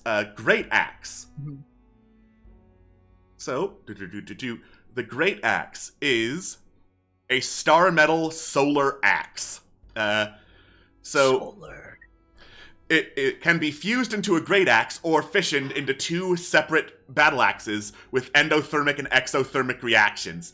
It does a lot of shit, but basically, as a great axe, flames erupt from its edges and a small star burns at the center that sheds sunlight and deals extra fire damage. While dual-wielding the battle axes, you gain a +1 bonus to attack and damage rolls. They're bitter cold to the touch and orbit you slowly when they aren't being held or stowed. And you can, like, grab it as if it were sheathed out of the air. And as a bonus action, you can have an orbiting battle axe attack when you're having them fused. And then they have special actions to fuse and fission them, with explosions, basically, of fire or electricity. It's Oh. a charge blade. These, fuck. That fucks, I want that, says Helena. You're not even going to wait for the hammer. I'm not even gonna wait for the I'll give up my fucking, cold spear for this. I'll put the cold spear on the cart so I can have that. Because that fucks. Valid. Yeah, it Let's does. go. Alright. But what Helena, new does signature that? weapon. Let's do it. Zoop. And putting the chill spike on the cart. It's, oh yeah, it's there. It just wasn't deleted from Helena, so I'm going to delete chill spike from Helena real quick as she gets the axe that fucks. And then, Severely. last but not least of the weapons, the hammer. Hammer. This never puts these things at the bottom of the list, and it's so weird. Anyway, this is the Star Metal Striker. This is a light hammer using the remains of the comet. It's cold to the touch. It's a +2 light hammer. Deals extra cold damage. And leaves behind a crackling mist when thrown and flies back into your hand when making a ranged attack with it. Thor's hammer, let's go. Mjolnir, I never heard Very of her. cool. But it really does not fuck as hard as the solar axe does. It doesn't. It Yeah, just That axe is doesn't. the axe was the ultimate. The axe is the ultimate in fuckery. Mm-hmm. Give it to the queen of fuckery, let's go. She deserves it. So true. All right. So, with no one else laying claim to the weapon, Star Metal Dagger to Carolina. Yep. Hell yeah. All right. She Give has her a little- two little terrible friend. daggers to work with. Love her. Gotta love all these horrible, horrible daggers. Let's go. All right. Grilly went from 0 to hero, truly, within, 3 sessions. Yeah, give her to the end of this one. She'll even more fuckery once she does some figuring out of things. Yep. We just got to get rid of that curse. So, Yeah. Alright, so... Cloak, ring, shield. Shall we ID those? Let's do it. All right. Let's The do it. scepters. Cool. After that. Okay. All right. So cloaks. There's 2 of them. They're a matching set. They're not magical. Best you can guess. Probably meant for a matching wedding ceremony of some kind. But it says wondrous item. How rude. I lied. But it's a really nice cloak. It's so nice. they're wondrous fast because they're cloak. wondrous. They're wondrously wonderful. They're wondrously nice. Mhm. They're I don't bitchin' know, the cloaks. embroideries- Listen, if you look at the embroidery here, there is magic running through it technically, but it only activates if you're a wedded pair, so not really applicable, you know? I mean, I'd get married for bonus AC. Yeah, but you're a Who said it freak. wouldn't do that? That too! Anyway, hey Ring Brondish, do shield. you have ceremony?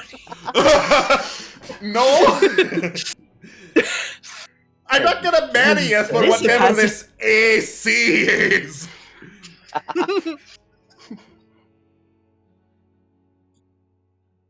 Alright. Good to know, though. Hey, if we find people who want to get married, Hey, you get armor if you're married. all right, ring and shield then. Ring and shield. Oh no, I closed the cart. No, come back, cart. I need to drag things to you. Torque. Too late. Torque is walking away. Torque, no! Alright, the ring is a star metal ring. While wearing it, you can spend an hour holding onto an object that's at least 50% metal and weighs no more than 25 pounds. And this forms a magnetic bond between them. While the bound item's within 40 feet of you, you can use a bonus action to pull it up to 20 feet towards you. Ooh, Wow. It's gonna be useful for fishing. why bother like- having a returning weapon when you can just do that? Whoop. Or, truly just absolutely fleece people when it comes to gambling. Or all sorts of things. Summon a fucking tankard from across the room, like... Now that is very tempting. But let's see what the shield does. Yeah, true.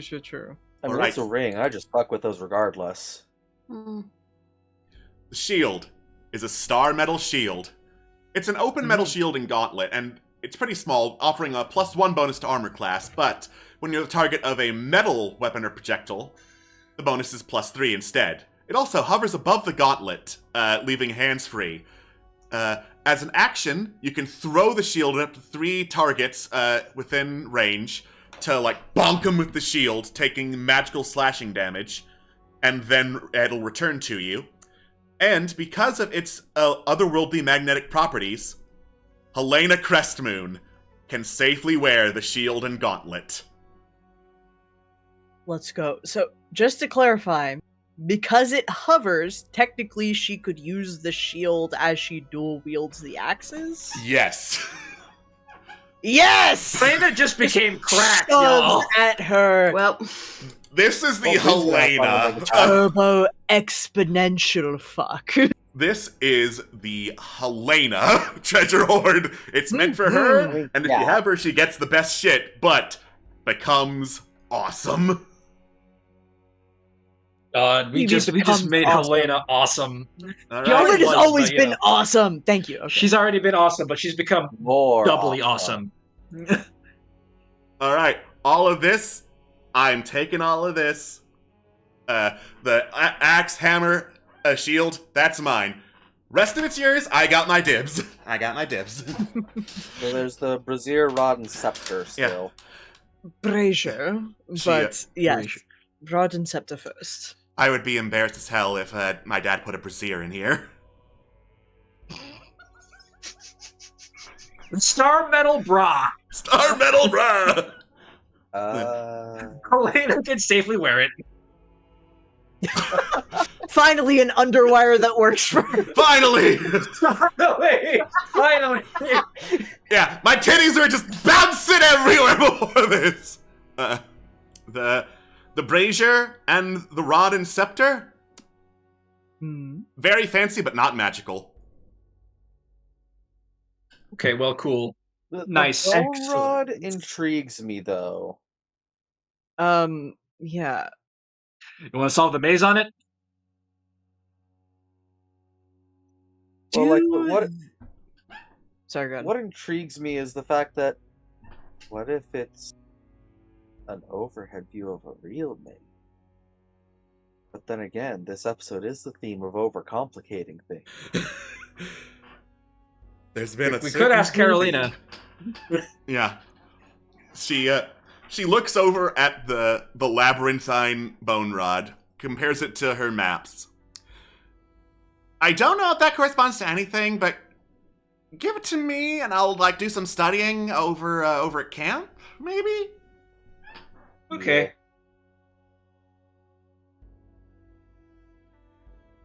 That being said, Tag is gonna yoink the rosewood medallion from the cart. Why? Because it's pretty, and they feel that they deserve little treats. They deserve a little treat. Well, that makes Especially my after decision getting easily, 'cause sacked. I'm going to yoink the pewter medallion from the cart.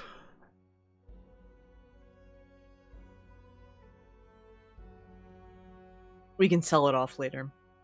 Yeah. Oh, Oh, shit, go give gotta- it to me. Oh, yes, the money, In right. terms of cash split, how does Helena feel about that? Cash split? Cash split, same as it ever was. We get equal shares. I guess if you want to give me the copper, I could spend it on a couple of drinks. Okay, we can give Helena the leftover copper. Of course. Deal. Anything left over. Okay. What is D&D 5e.currency MP? You know.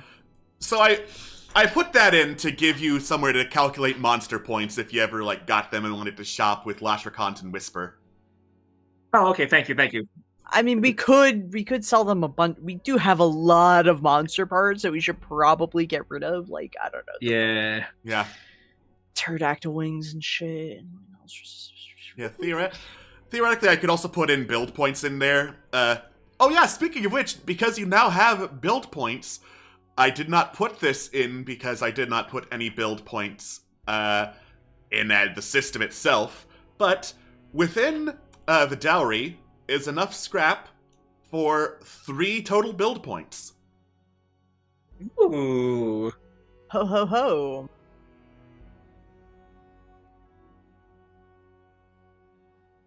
Love to see that. Okay. We got 3 booty points. Let's go. 3 booty points for big booty bitches!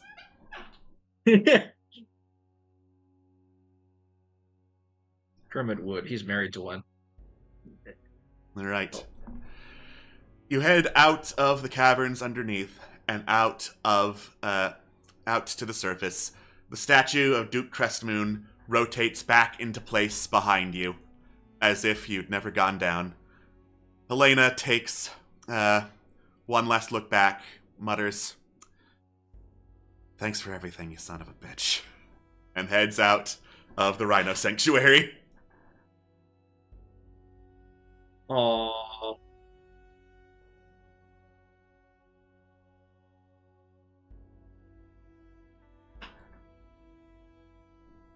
Ah. Oh, sorry. I didn't see more that you already did the split, but thank you. I will. Yes. I was trying to take the load off. Thank you. I'll update Nyx as well. Alrighty. Out of curiosity, did I give someone my Sentinel shield without remembering? I believe you did. I believe you put it back on the cart for the Iron Stretch Buckler. Yeah, I just don't see it on the card either. That's But it's on the cart. I saw it. fair. Is it there as an action or as an item? Because they're different. It's there as an action. Oh no, it's there as a. Let me see. It's there as a. It's in the features for whatever reason. That's weird, but yeah, it is there. Okay, that's works. Yeah. Okay. Speaking of which, I saw in our Discord chat you wanted to send the Feywatch shield over to Brondish. Is that still the plan? Oh yes. That's... Honestly, like, why not? Give her some extra safe shit. Like.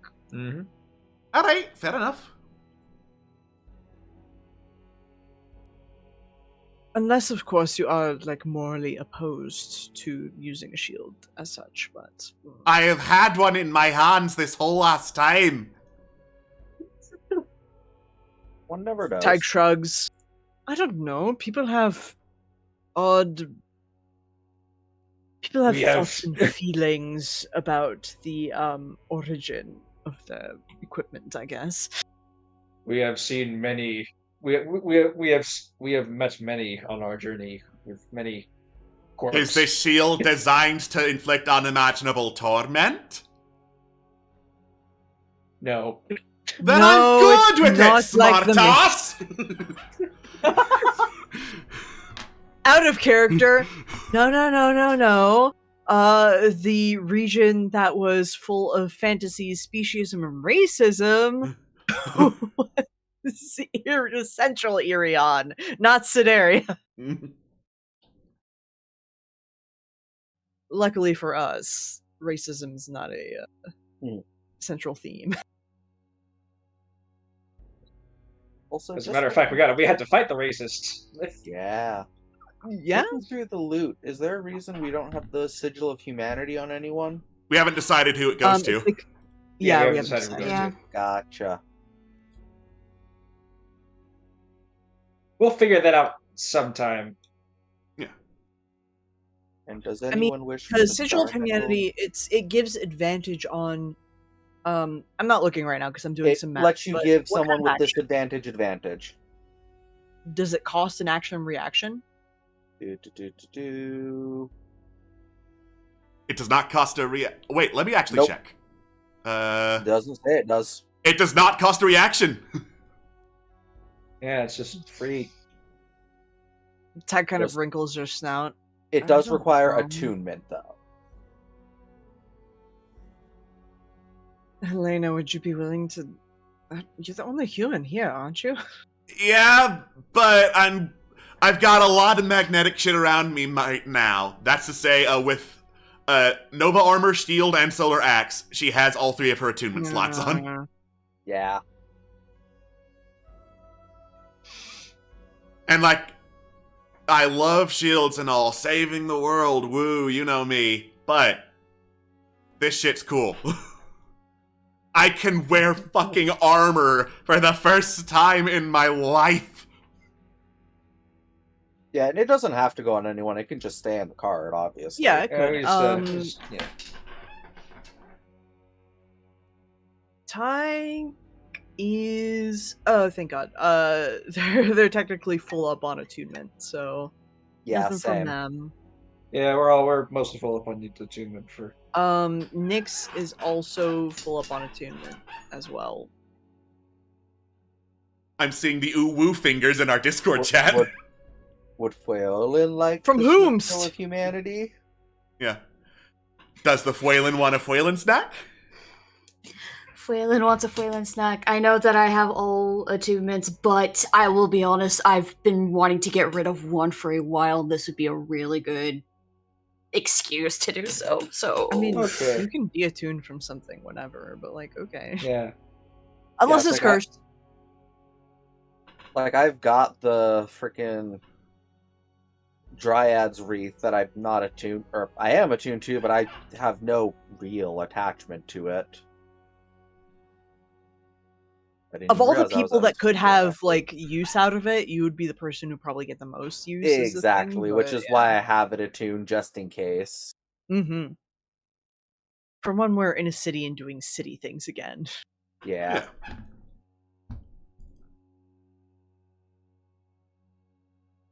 And speaking of the loot, does anyone wish for the star metal ring? I thought we gave that to Lena. Yeah, I thought Not so. the ring. not the Oh, ring. okay.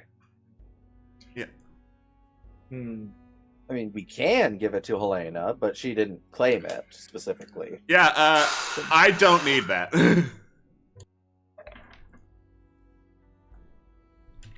Yeah. So sorry, Trying to what think- did the ring do? I missed that. The ring return makes something magnet. magnetic and you can pull the thing to you. Ah, okay. Not gonna lie, It'd Kat, be feels great like it- for... Go ahead. Well, actually, Megan could use that for her javelin. That's Yeah, true. true. That's a thought. I was just thinking Nizup could have fun with it as well. Yusuf uses psychic blades. Yeah, like a loser. Unfortunately, I want the ring, but if someone will actually get use out of it, as a player, I would prefer that. Okay, I think Fair we can give enough. it. It does say it doesn't require attunement, so It does Exactly, yeah. okay. Javelin time, I'll baby. take Take it, the Megan. ring. Yeah. That Fun makes sense, fact, when I was first picking a multi-class for Tig, returning weapon was one of the fucking infusions that we were Oh, thinking about. nice. Specifically for Megan's javelins.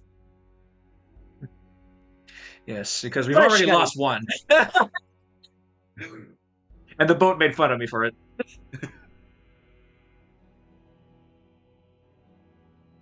The boat is cruel. The boat is cruel. Alright, oh, let's put this thing And- on.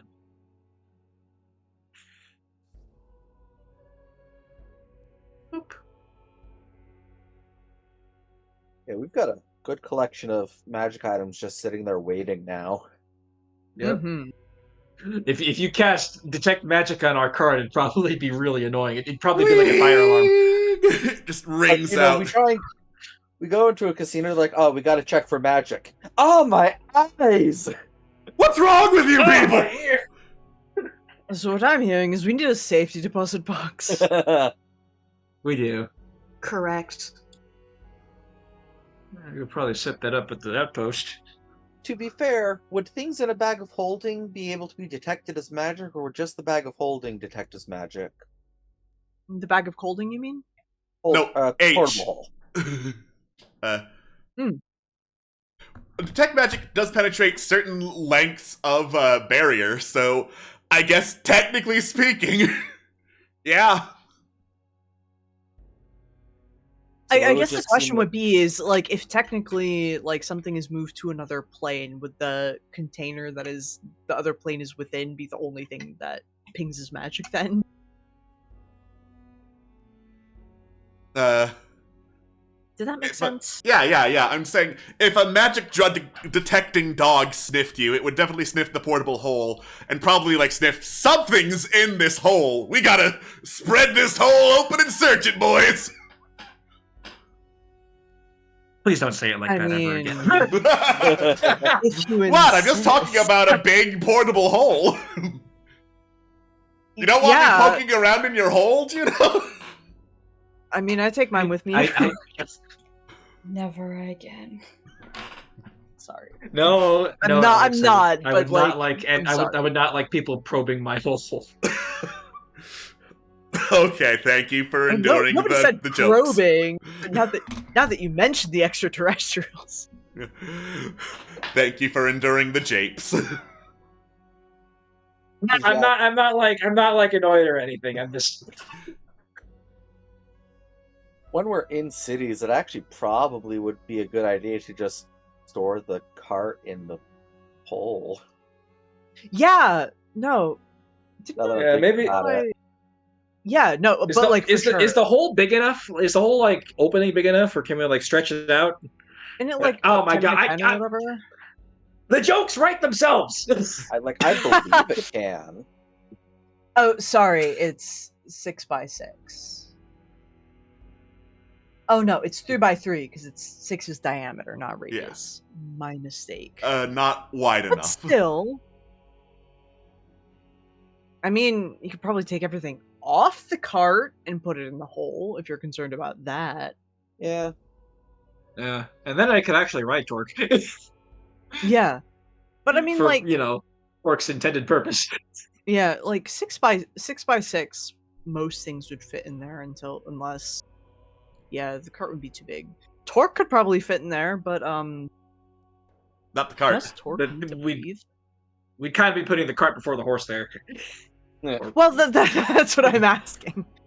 Does Torque need to breathe? Is the question. Torque is technically like a magical summon. I don't think. So let me check summon mount. Rules as written. Feinstein. Yes. I would never put Torque in a hole. Thank you for not putting my horse in a hole. You're welcome. Session has an energy. Sorry. Session has an energy. Most of the energy is me. Sorry. I guess the equivalent would be like would like getting your car waterlogged. Or something when it comes to Torque. Ooh, that would be terrible. Ooh. Yeah, that would take a while. Don't get Torque waterlogged, says Tig, the person who would probably have to fix them. Yeah. Yeah.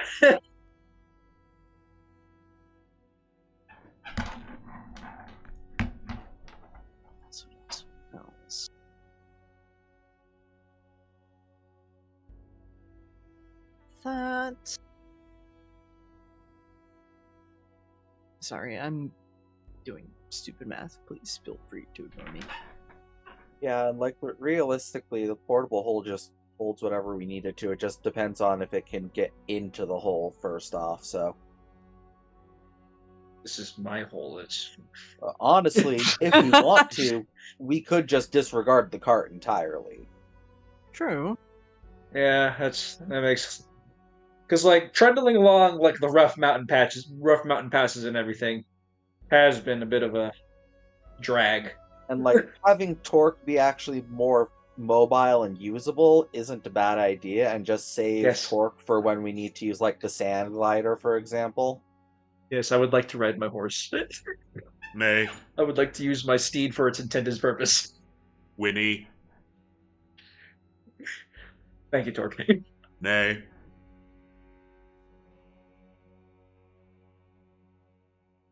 Okay, so dump everything from the cart into the hole, I guess. I mean, Yeah. I don't want to set up a container for that in the middle of a session, and I don't want to I fuck can, around with it. I can just do that. Okay. Have fun. I know how to do it. I can do that while the session continues. All right. Session continues as you head back up to the tower until dusk falls. You set up camp. Carolina immediately gets busy examining like the bone scepter, examining some of her own maps, and then she pulls out like this a tablet filled with unfolding bits of map and starts fiddling around with that, looking very busy in thought. While Helena starts getting her armor fitted. So, for purposes of where we're going to use this, we were going to head back into the desert, right? Yeah. Cool. More mining. Yeah. Right. More mining. Was it also exploration of the desert, or just looking until we find a mine? I just want to be, like, super sure. Would looking until we find a mine not be exploration? Well, I mean, like, it's more a case of, like, looking along the way at everything, or looking at what we can, as opposed to going into town, finding where the mine is, and beelining there. Well, I don't think that we don't have the location of the second mine, but we know that is in the desert, so between the tower and town itself, no, we're not beelining. Okay, cool. It still takes time. Mm-hmm. Just making sure. Of course. Speaking of... And, Tig is gonna, for once, forego a watch where Fuelin is on watch to do some artificery. Artificery. As they hunch over a very, very, like, they're by the fire and just, like, they have this setup almost, and it's like they're doing minuscule fucking work. And just, don't mind me, just, take watch, whatever. I just had an idea. Yeah, same, calls out Carolina. Busy. Have fun. Okay, well, I guess since we're watching.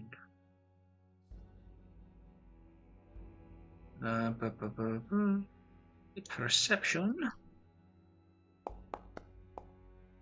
Alright. Alright, 16. You hear the sound of rhinos shuffling off to sleep, enjoying their sunset as you start to head north. Other than that, no real signs of like any life, especially not dangerous ones. Your watch passes by peacefully. Okay, Megan's gonna like return to where she usually like powers down, but then she's gonna like peek over at what Tyke's doing. Very furtively.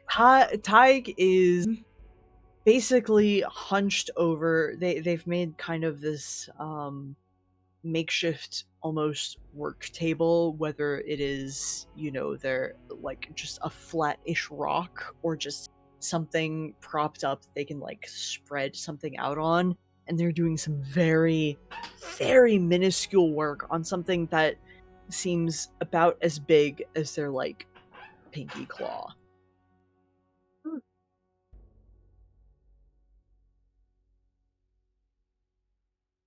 Every once in a while there's like a strum as they like reach over to kind of like ping magic out of their loot, but then they just continue to work.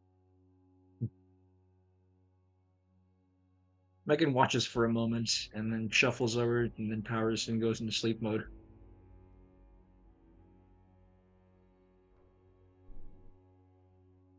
Alrighty. Now give me second watch.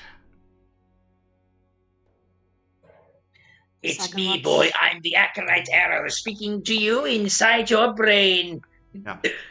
What's up, motherfucker? Congrats. What's up, motherfucker? I heard you were looking for more of me. Funny as that would be, no, you do not hear the Acolyte Arrow's call. You don't hear much of anything, actually.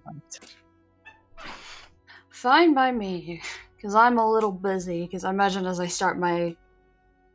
Homework. Actually, no.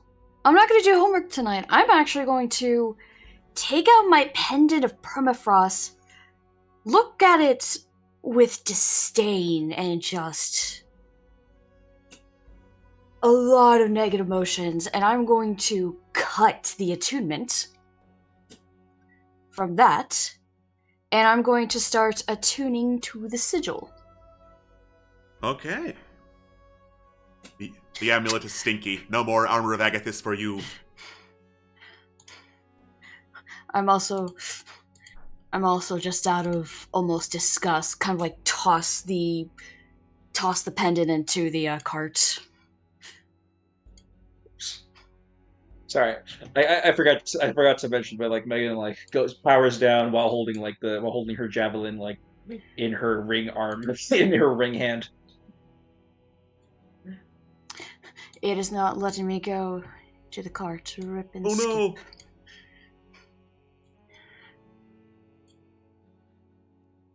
Alas.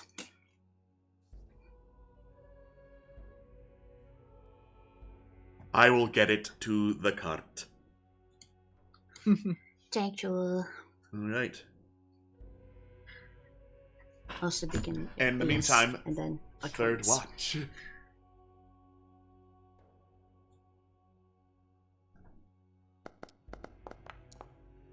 Alright. Very nice. 18. You take a break in between stuffing things firmly into the hole to take a look around, but you don't see much of anything dangerous that would interrupt your hole activities. So once more, you go back to putting things in the hole. It's in the hole.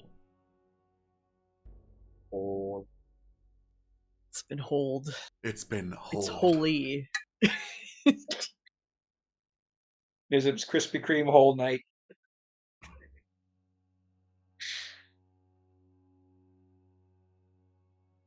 Alright. Dawn arrives. And you pack up your things, start getting ready to Ow. adventure. Oh, you okay? I pinched myself with my headphones. Oh no. Oof. It's fine. It was like a little nip. You're not asleep, I promise.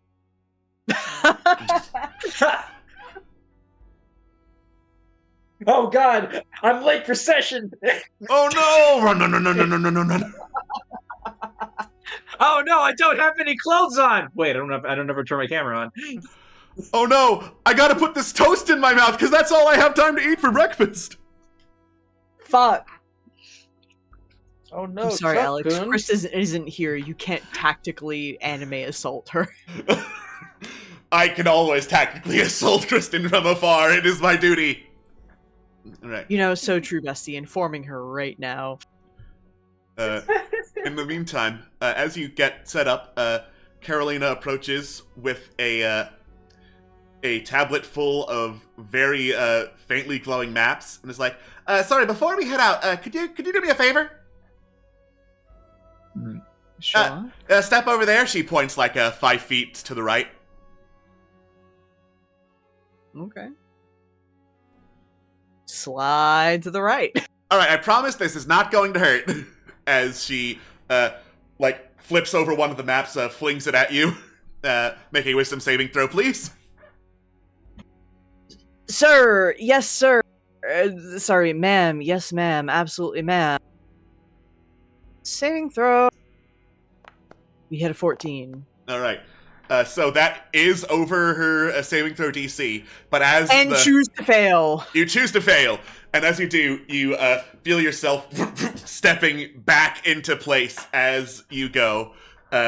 just like snapping your attention back. Wait a second, this wasn't where she told me to go. And you look down, look back up. Carolina goes, "Okay, awesome, perfect. This thing works." Oh, that fox. Oh, that's so good. What did you do? How did you figure that out? Just fucking Tiger rushes over, starts, asking all the fucking questions. Okay, so I've been carrying around this thing, a little atlas full of maps collected from adventures. Some say they're magic and shit and whatnot.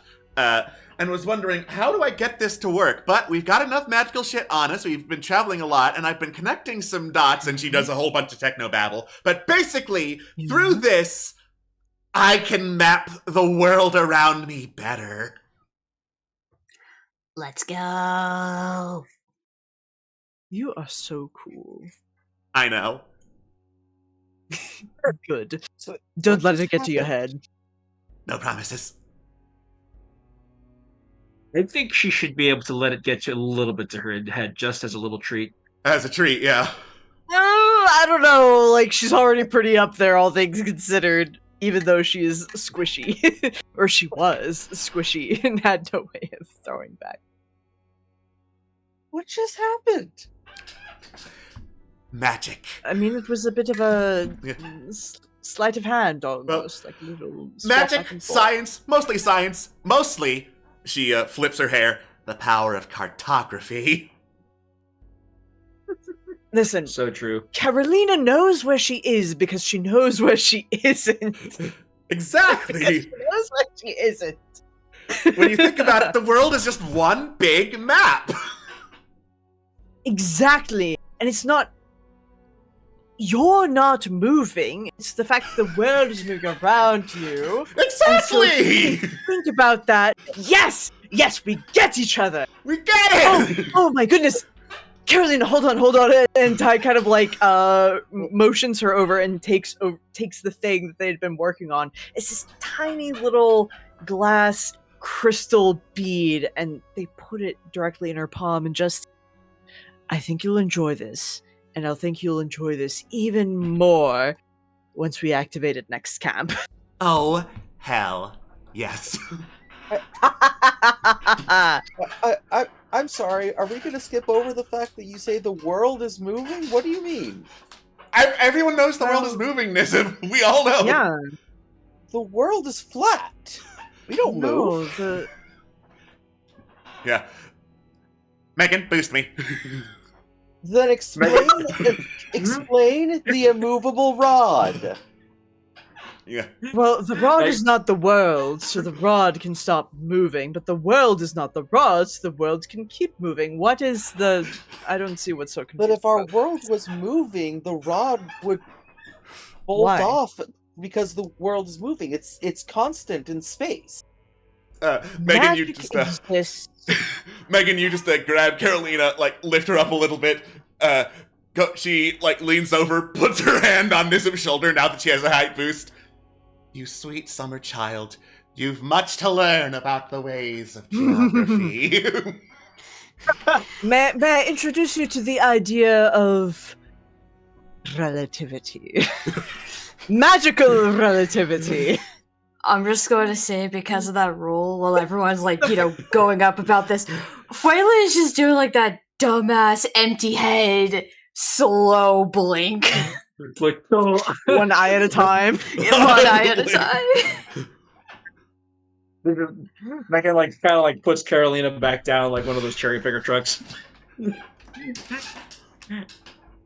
Yeah. And then she says, the rod would be moving at the same speed as the Earth. But it's not. It's Well, stuck exactly. in space. It's not stuck on the surface of the Relativity. Yeah. What we consider an immovable rod is really a relatively immovable rod, which brings into question the hypothetical existence of the truly immovable rod. I mean, if you're really to think about it, like a truly immovable... oh my goodness. That would be even more so of a... Just start fucking throwing hypotheticals. What if the actual immovable rod was the center of the fucking planes, or etc., etc. They tech talk. Tech talk, Cider. We tech talk. And you tech talk and discuss what she has managed to accomplish with this adventurer's atlas. So, the atlas, she can pass 2 of them to allies and carry one of whom is herself, or she can skip herself and make it 3 allies, to carry around some maps that give a 1d4 bonus to initiative and let you know the location of every other map holder on the same plane. As a bonus action, she can teleport up to 60 feet to an unoccupied space she can see, or she can use it without expending a use by heading over to an atlas holder and destroying that atlas. She can Flash of Genius, which is, as a reaction, add her intelligence to any saving throw or ability check, which is currently 2, but will level up as soon as she gets to the next tier. She has Scouting Gadgets, where on her turn, she can spend half her movement to teleport up to 10 feet, and cast Fairy Fire without using a spell slot, / focus. And she can also use focus now on spells like Fairy Fire, Locate Object, Mind Spike, and Broken Charge, along with the cantrips Misstep and Spy. Carolina is now a teleport girl. Cool. Teleporter going up. Atlas am doing their fucking homework. Oh, Let's go. boy.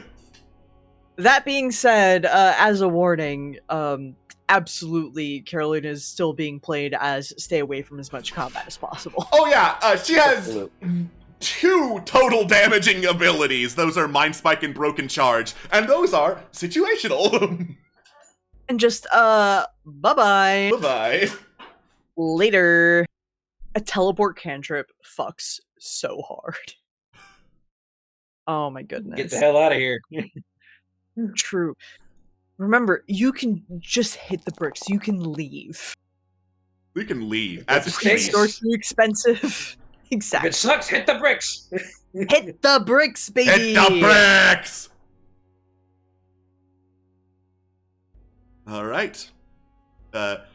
So, you head back to the Eastern Tower of Sedaria and teleport all the way over to the southwestern deserts of Sedaria.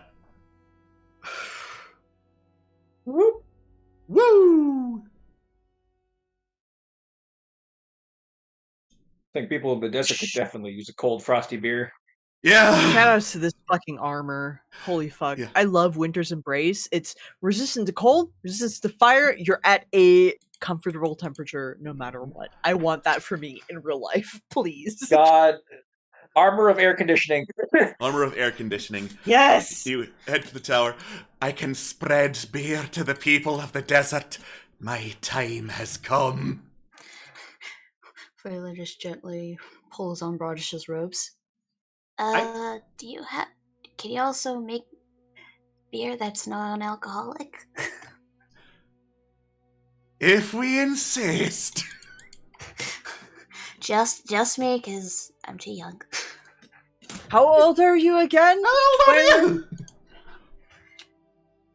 Still a kid in elf years? Oh, that's no big deal. That's even more reason to put a fire in your belly, little elf boy. Real dwarf hours! Real dwarf hours, let's go. Yeah.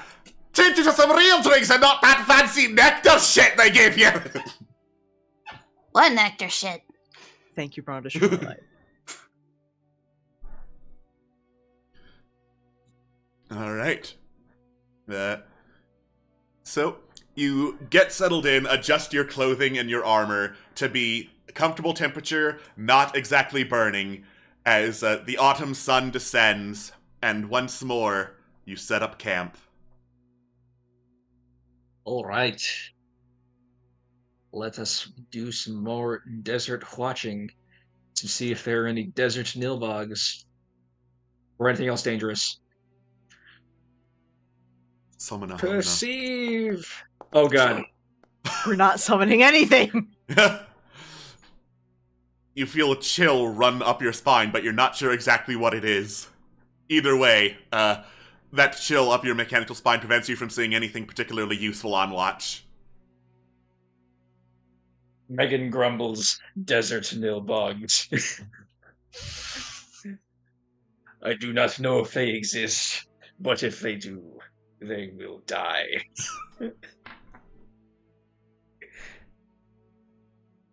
All right. Second watch. Is Tag watching with Fuelin so I can actually remember that I have advantage when you're around? Yes, Tig is watching with Waylon. Okay. But tomorrow, no. Today, Yeah. yes. Tomorrow, That's no. fair. That's fair. All right. You don't see anything particularly dangerous out in the desert sands. If need be, I will continue to attune. Oh, you're attuned. You're attuned. Yeah, Tuning okay. takes like an hour. Okay. Boyo, Fair, you fair. trance. You have all the time in the world. Exactly. You know what, then? I think it's homework time. It's homework time.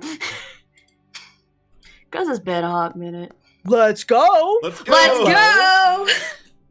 What is relativity? Oh, that's the whole thing, the whole argument of relativity in the invisible. Right. Oh, okay, I get it. Yeah, it's like choosing something else to be your zero, right? So, conversation happened. Zero, happens. negatives, hypothetical numbers, imaginary numbers, even. Imagine. Nice. Fuelin is starting to understand math. Mad. Can't believe Foylan knows how to imaginary. I can't believe Foylan finally knows how to find the square root of -1. I mean, it's not like Megan could. She just. Hey, Megan, divide by 0. Well, time to make a new character. Yeah. Hey, Megan, Oof, this statement is ouch. false. Living under the Iron Queen.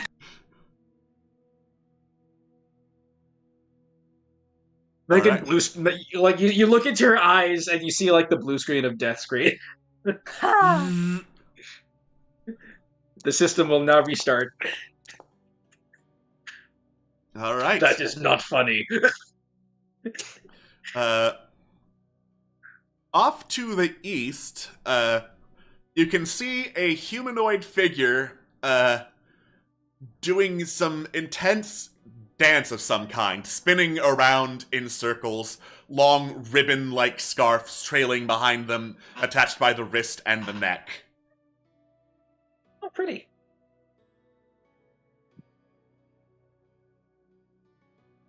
Neat. It is very neat. They're going like that through your entire watch. They are dancing for like the full 6 hours you're on watch. Dedication. Mind crystal comes back out. They're still dancing. Yep. What the fuck? Goes into other mind crystal, comes back out. Okay, what the fuck? Yeah, dancing for 6 hours straight is concerning. It's like as soon as people start waking up, I'm actually going to approach because I'm like, "Are you okay?" Do You approach. you need us to make you stop? You approach the figure. They appear to be human, or at the very least, a race that's very, very close to humanoid, clad in like thick covering cloth to keep them safe from the sands of the hot desert and the cold desert at night. They continue spinning, and they reply in Celestial.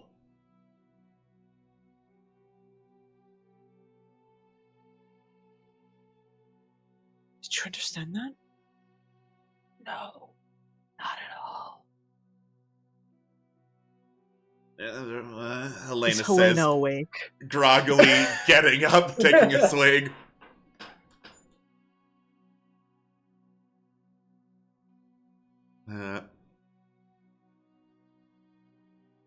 Sorry, could you repeat that for our friend who could actually understand you? Once again, the dancer speaks. Helena translates. I am a servant of the God on high. Through this, I show my love, my everything to them. Bean. Does the name or title of the god on high ring any bells? A religion check, please. Sir, yes, sir.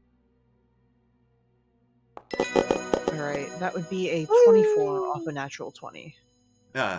While the god on high doesn't ring any bells for being a particularly recent god, you do recall Fealty talking of the one god, and it sounds like she's been spreading the word if this person is doing a little dance for them. You're also familiar with the tradition of dervishes who do dances for even longer periods than this, you've heard, to show their dedication to the gods they worship. Out of character, I was really hoping it wasn't Fealty. Out of character, I had a feeling that this was Fealty's doing. Yeah. As someone who's experienced people speaking in tongues on Sundays before, you know. As somebody who lives in a town that had a lot of Mormons in it. Yeehaw, baby. Oh, speak to the person who lives in it. Utah, baby. Oh God. I'm still here. However many Mormons I think I have, you probably have way more. Add a couple zeros to the end of the number of Mormons. Yeah. Yeah. Do you guys want a fun out of character fact real quick? Sure. Okay, sure. Shoot. So I didn't learn this until recently. I started doing a job that has me entering addresses from all over the United States. But in Salt Lake City, Utah, the addresses are like number and then compass direction and then number compass it's direction. A grid system and from the sucks. fucking temple. It's a grid system from the fucking Mormon temple. And not always, yeah. but yeah. In Salt Lake, yeah, it is. In Salt Lake it is, but all It's of Utah wild. has the grid system, and it is amazing, and I will fight that it is superior. Like, it's great that it's a grid, but it's also kind of fucking wild that it's just like number, direction. Like, Oh yeah, like a name. what's your direction address? in? 580 West, 630 North. That is pretty It's like, organized. cool for you. Anyways, Anyways. sorry, that's the end of my fun fact. There you go. Grid system. Grid system. I don't know, does it look like they're amenable to be stopped? Insight check. Sure. Yeah, survey says that's a 17. They look perfectly happy doing what they're doing. They don't look like they'll stop willingly. However, it looks like they can, but they don't want to. You know, if someone so chooses to dance to absolute exhaustion in weather this bad, fine. Not my problem. Freedom is what we fight for. Even freedom to do. Megan gestures with her hand in like a circular motion. Whatever that is. As we say in the biz, derogatory. As Tig and I, Atwas, put up hands to do parentheses derogatory. Derogatory. Derogatory.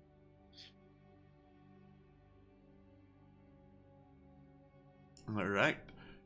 You leave the Dervish Bee and decide to continue your trek into the desert. Nearest unexplored desert hex is southwest of you. So, Before we move on for the day, I need to bring something up to the class that I didn't know was on that cart, but I do now that I had to move it into the portable hole. Why do we have 3 casks of armor? that was part of the waterfall treasure. Yes, but why do we still have it? We have a hoarding problem. It weighs 240 pounds. It weighs more than I do. Yeah. You need Like I some said, Marie. we have a you hoarding need some problem. Marie Kondo in your lives. I don't know what to tell you. Well, we Yeah, need we have to a hoarding start problem. actually selling some of this stuff. Yeah, eventually we'll be selling. Do not worry. We should probably stop by Kagladar. Like, making sure people Yeah, are later. aware that we have so much stuff like that in here that I didn't know was in here, but I do now. Also, the Yeah, we cart's got- empty, we can ditch the cart now. Okay. Well, we don't want to litter, so we should probably pawn it off. Yeah. We will want to, not in session, probably find a different way so everyone can view this, but for now, it's all in the bag of holding. Portable hole. There's probably like a module that allows for everyone to see what's in a portable hole. I just don't Probably. want to fuck with that right now. Yeah, not right now. Yeah, we're in the middle of a session, so All right.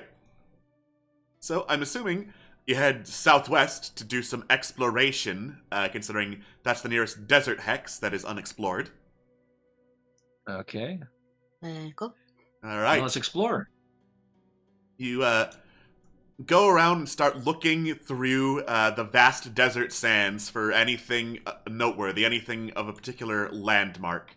I'm going to need a survival check to go looking around in this one, because this is not an obvious landmark. All right, who wants to do it, or do we all have to do it? Bibles. You don't all have to do it. Okay. I'll do it. I have Okay. a master +1. I have a +10. Plus 10? Yeah, Oh my that's good. god. Yeah, I'm expertise in survival. And I mean, also Carolina has like Wayfinder that could also help. It That is does, true. yes.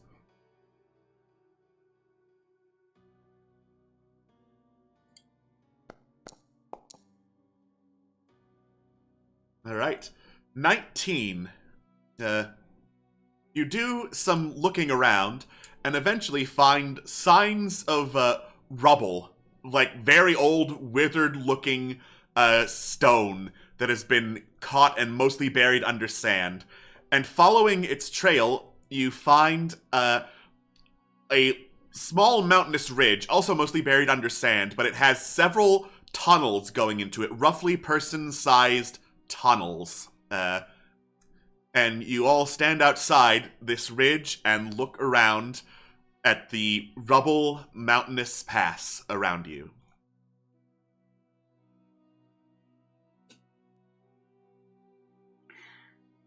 Oh god. Are those Oh. caves? Yes, those are God. the tunnels that head into the mountainside. All right. Oh god. Holes. I'm getting a very specific vibe. This is specifically SNES Square era vibe. And I do not like it. This is giving me termites. Yeah, mine is more similar to you. My vibe was like fucking Star Wars, Clone Wars, Geonosis nonsense. Yeah. Either or, nobody likes this vibe. Horrible. That being said, oh hunters, those who are good at tracking, if you're really that worried about it being, nature made. I guess question, are there any trees around here? No. It's unfortunate.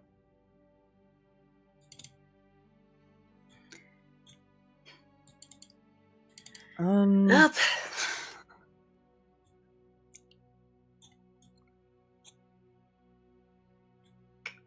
Feeling lucky?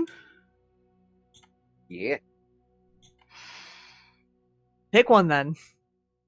Pick a hole, any hole. Pick a hole. Well, There's a knot. she picked this one.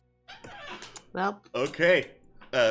You climb over rubble and rocky ridges and duck down into the hole. It's like humanoid sized, but still rather short for a humanoid size, 6 feet at the very highest. So some of you have to duck down. Brondish fits almost perfectly inside. and you climb through a stonework tunnel until you find a tile ahead of you, an ancient, weathered bits and pieces of city amongst all the blasted sand and rubble. Ooh, a ruined city.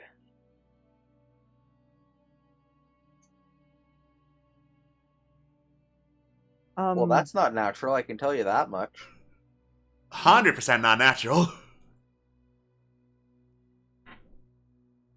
Does it look like there are other entrances that correspond to the other holes, I guess? Question mark. For the sake of the map I'm about to drop you into, they'll all lead to the same place, but for the sake of how the actual map looks, yes, these all correspond to different tunnels and passageways that lead across the ruined city.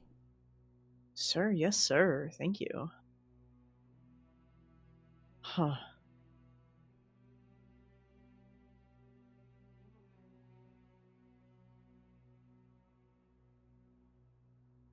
Well, well, well.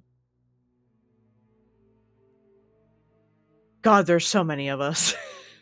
Yeah. Yeah. And I think this is us We can- cutting companions down. We can Right? almost make an arrow. No, we could. People just have to fucking leave or move, Oh yeah, we would just shorten the arrow by 1, yeah. or even lengthen the arrow by 1. Just Yeah. put Brondish behind Carolina and you're good. Swift doesn't count. There's a wall in front of you. There we go. Oh, sorry. okay, I was doing the that's- thing where if you click and drag on the map, you can technically see the Yeah. from everyone's Which point of view. Yeah. was why I sorry, was my bad. confused, because I was also on top of the wall, technically. Sorry. Yeah, okay. Walls don't line up so great. It'd be like that. All right.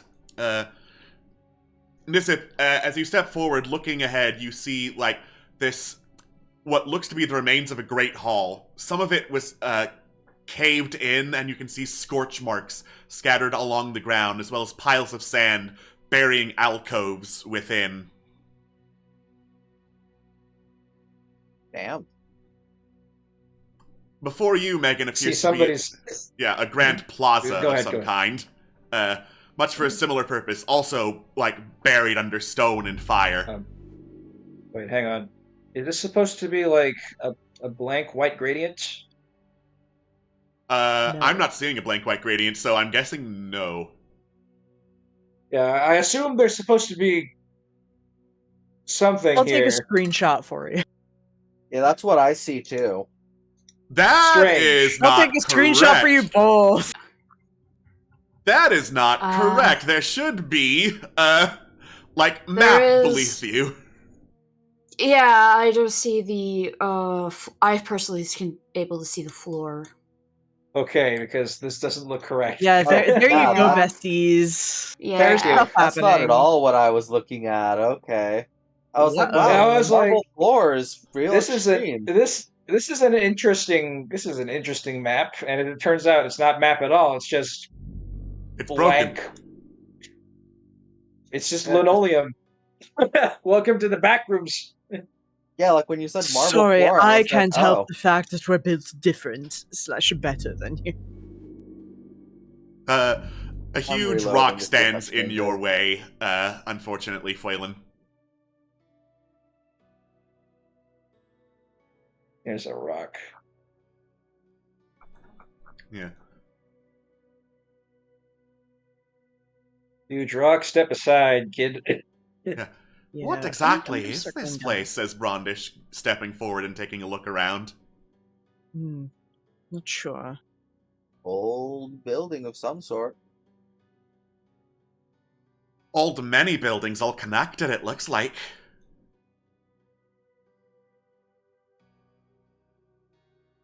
Ah, if you reload the page, it brings the texture back.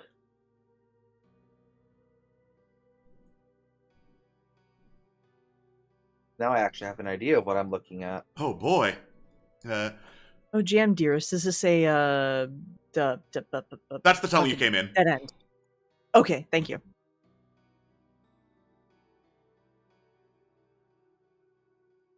Ooh, a passageway. All right. You step down a passageway leading to a series of more caved-in buildings, but these, as you step across them, appear to be roof-like shingles, stone shingles underneath your feet, as if you're walking across rooftops that were built in. So, Megan and Nizip. Nizip, as you move further across these rooftop hallways, and Megan, as you attempted to lift the big old boulder, you hear this. Go back to the boulder. Yeah. You hear this voice echoing through the halls. Disturb us not.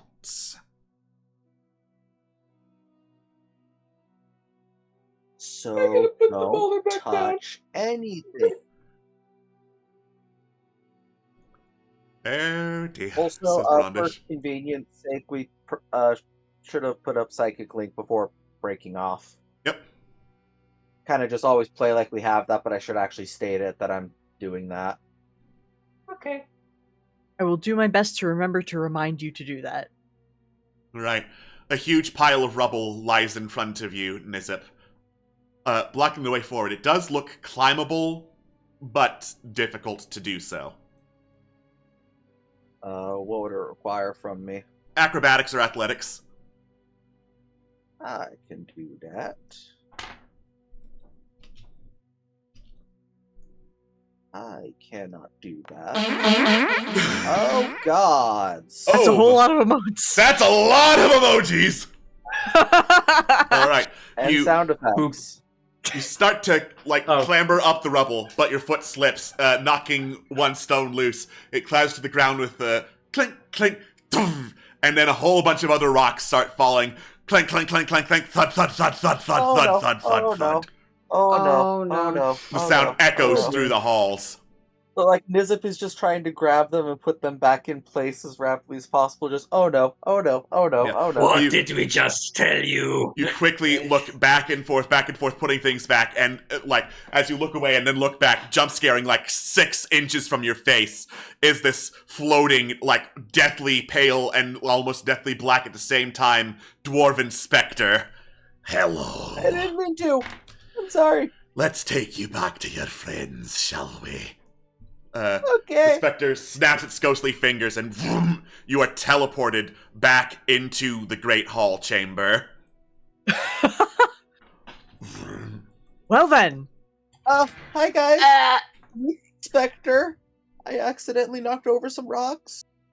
I don't know what it was. Disturb us not. I promise I was really trying to. Trying not to. Yeah. You bring sunlight and fey fire to what was our home. Some things are better left buried.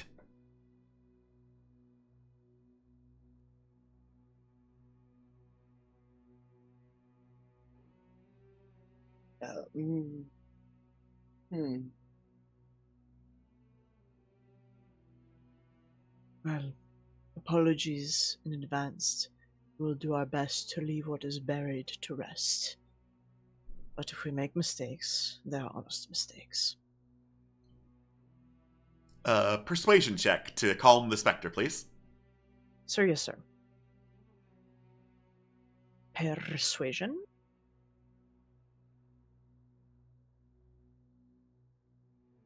Alright, that is a 14. There is some honesty in your words. If you be not raiders, thieves, or murderers, then perhaps your presence here is less unwelcome than one thought.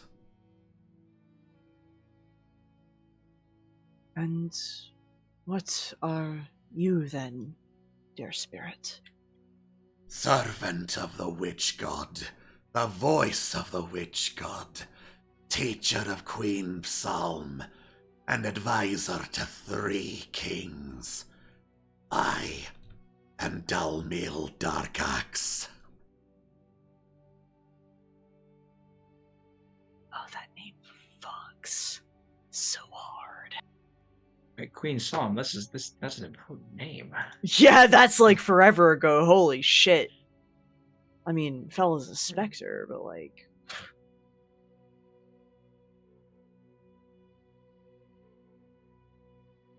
Check the notes really quickly because I need to drive.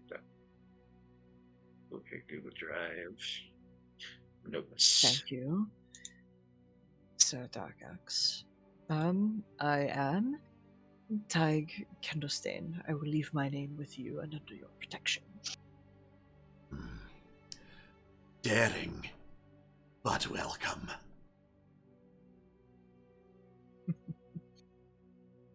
Okay, so Dalmil Darkax we have seen the statue of at the Yeah, toll you house in were- the swamp.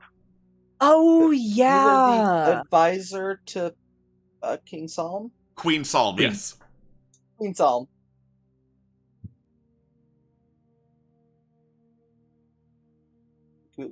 We have the same understanding of who you are? Yes? Correct. Historians be ye. They are, for sure, yes. We just kind of listen to what those two say and trust them a lot. But pointing to Tig and Carolina. Hi, this is Carolina. Speaking of historians, where exactly is this place? You stand in Burnfaldir, the city that vanished in a single night. And if it's stories you've come for, historian, I might be willing to share. But we will leave that for next session. Let's go. Woo! Alright, thank you all so much for joining us. We will see you next time in the city that vanished in a single night. Don't go anywhere. That's right, for a whole ass week, I want you to sit there and wait for us to start streaming again. Don't go anywhere or I will find you. Bye-bye. Goodbye. Bye-bye.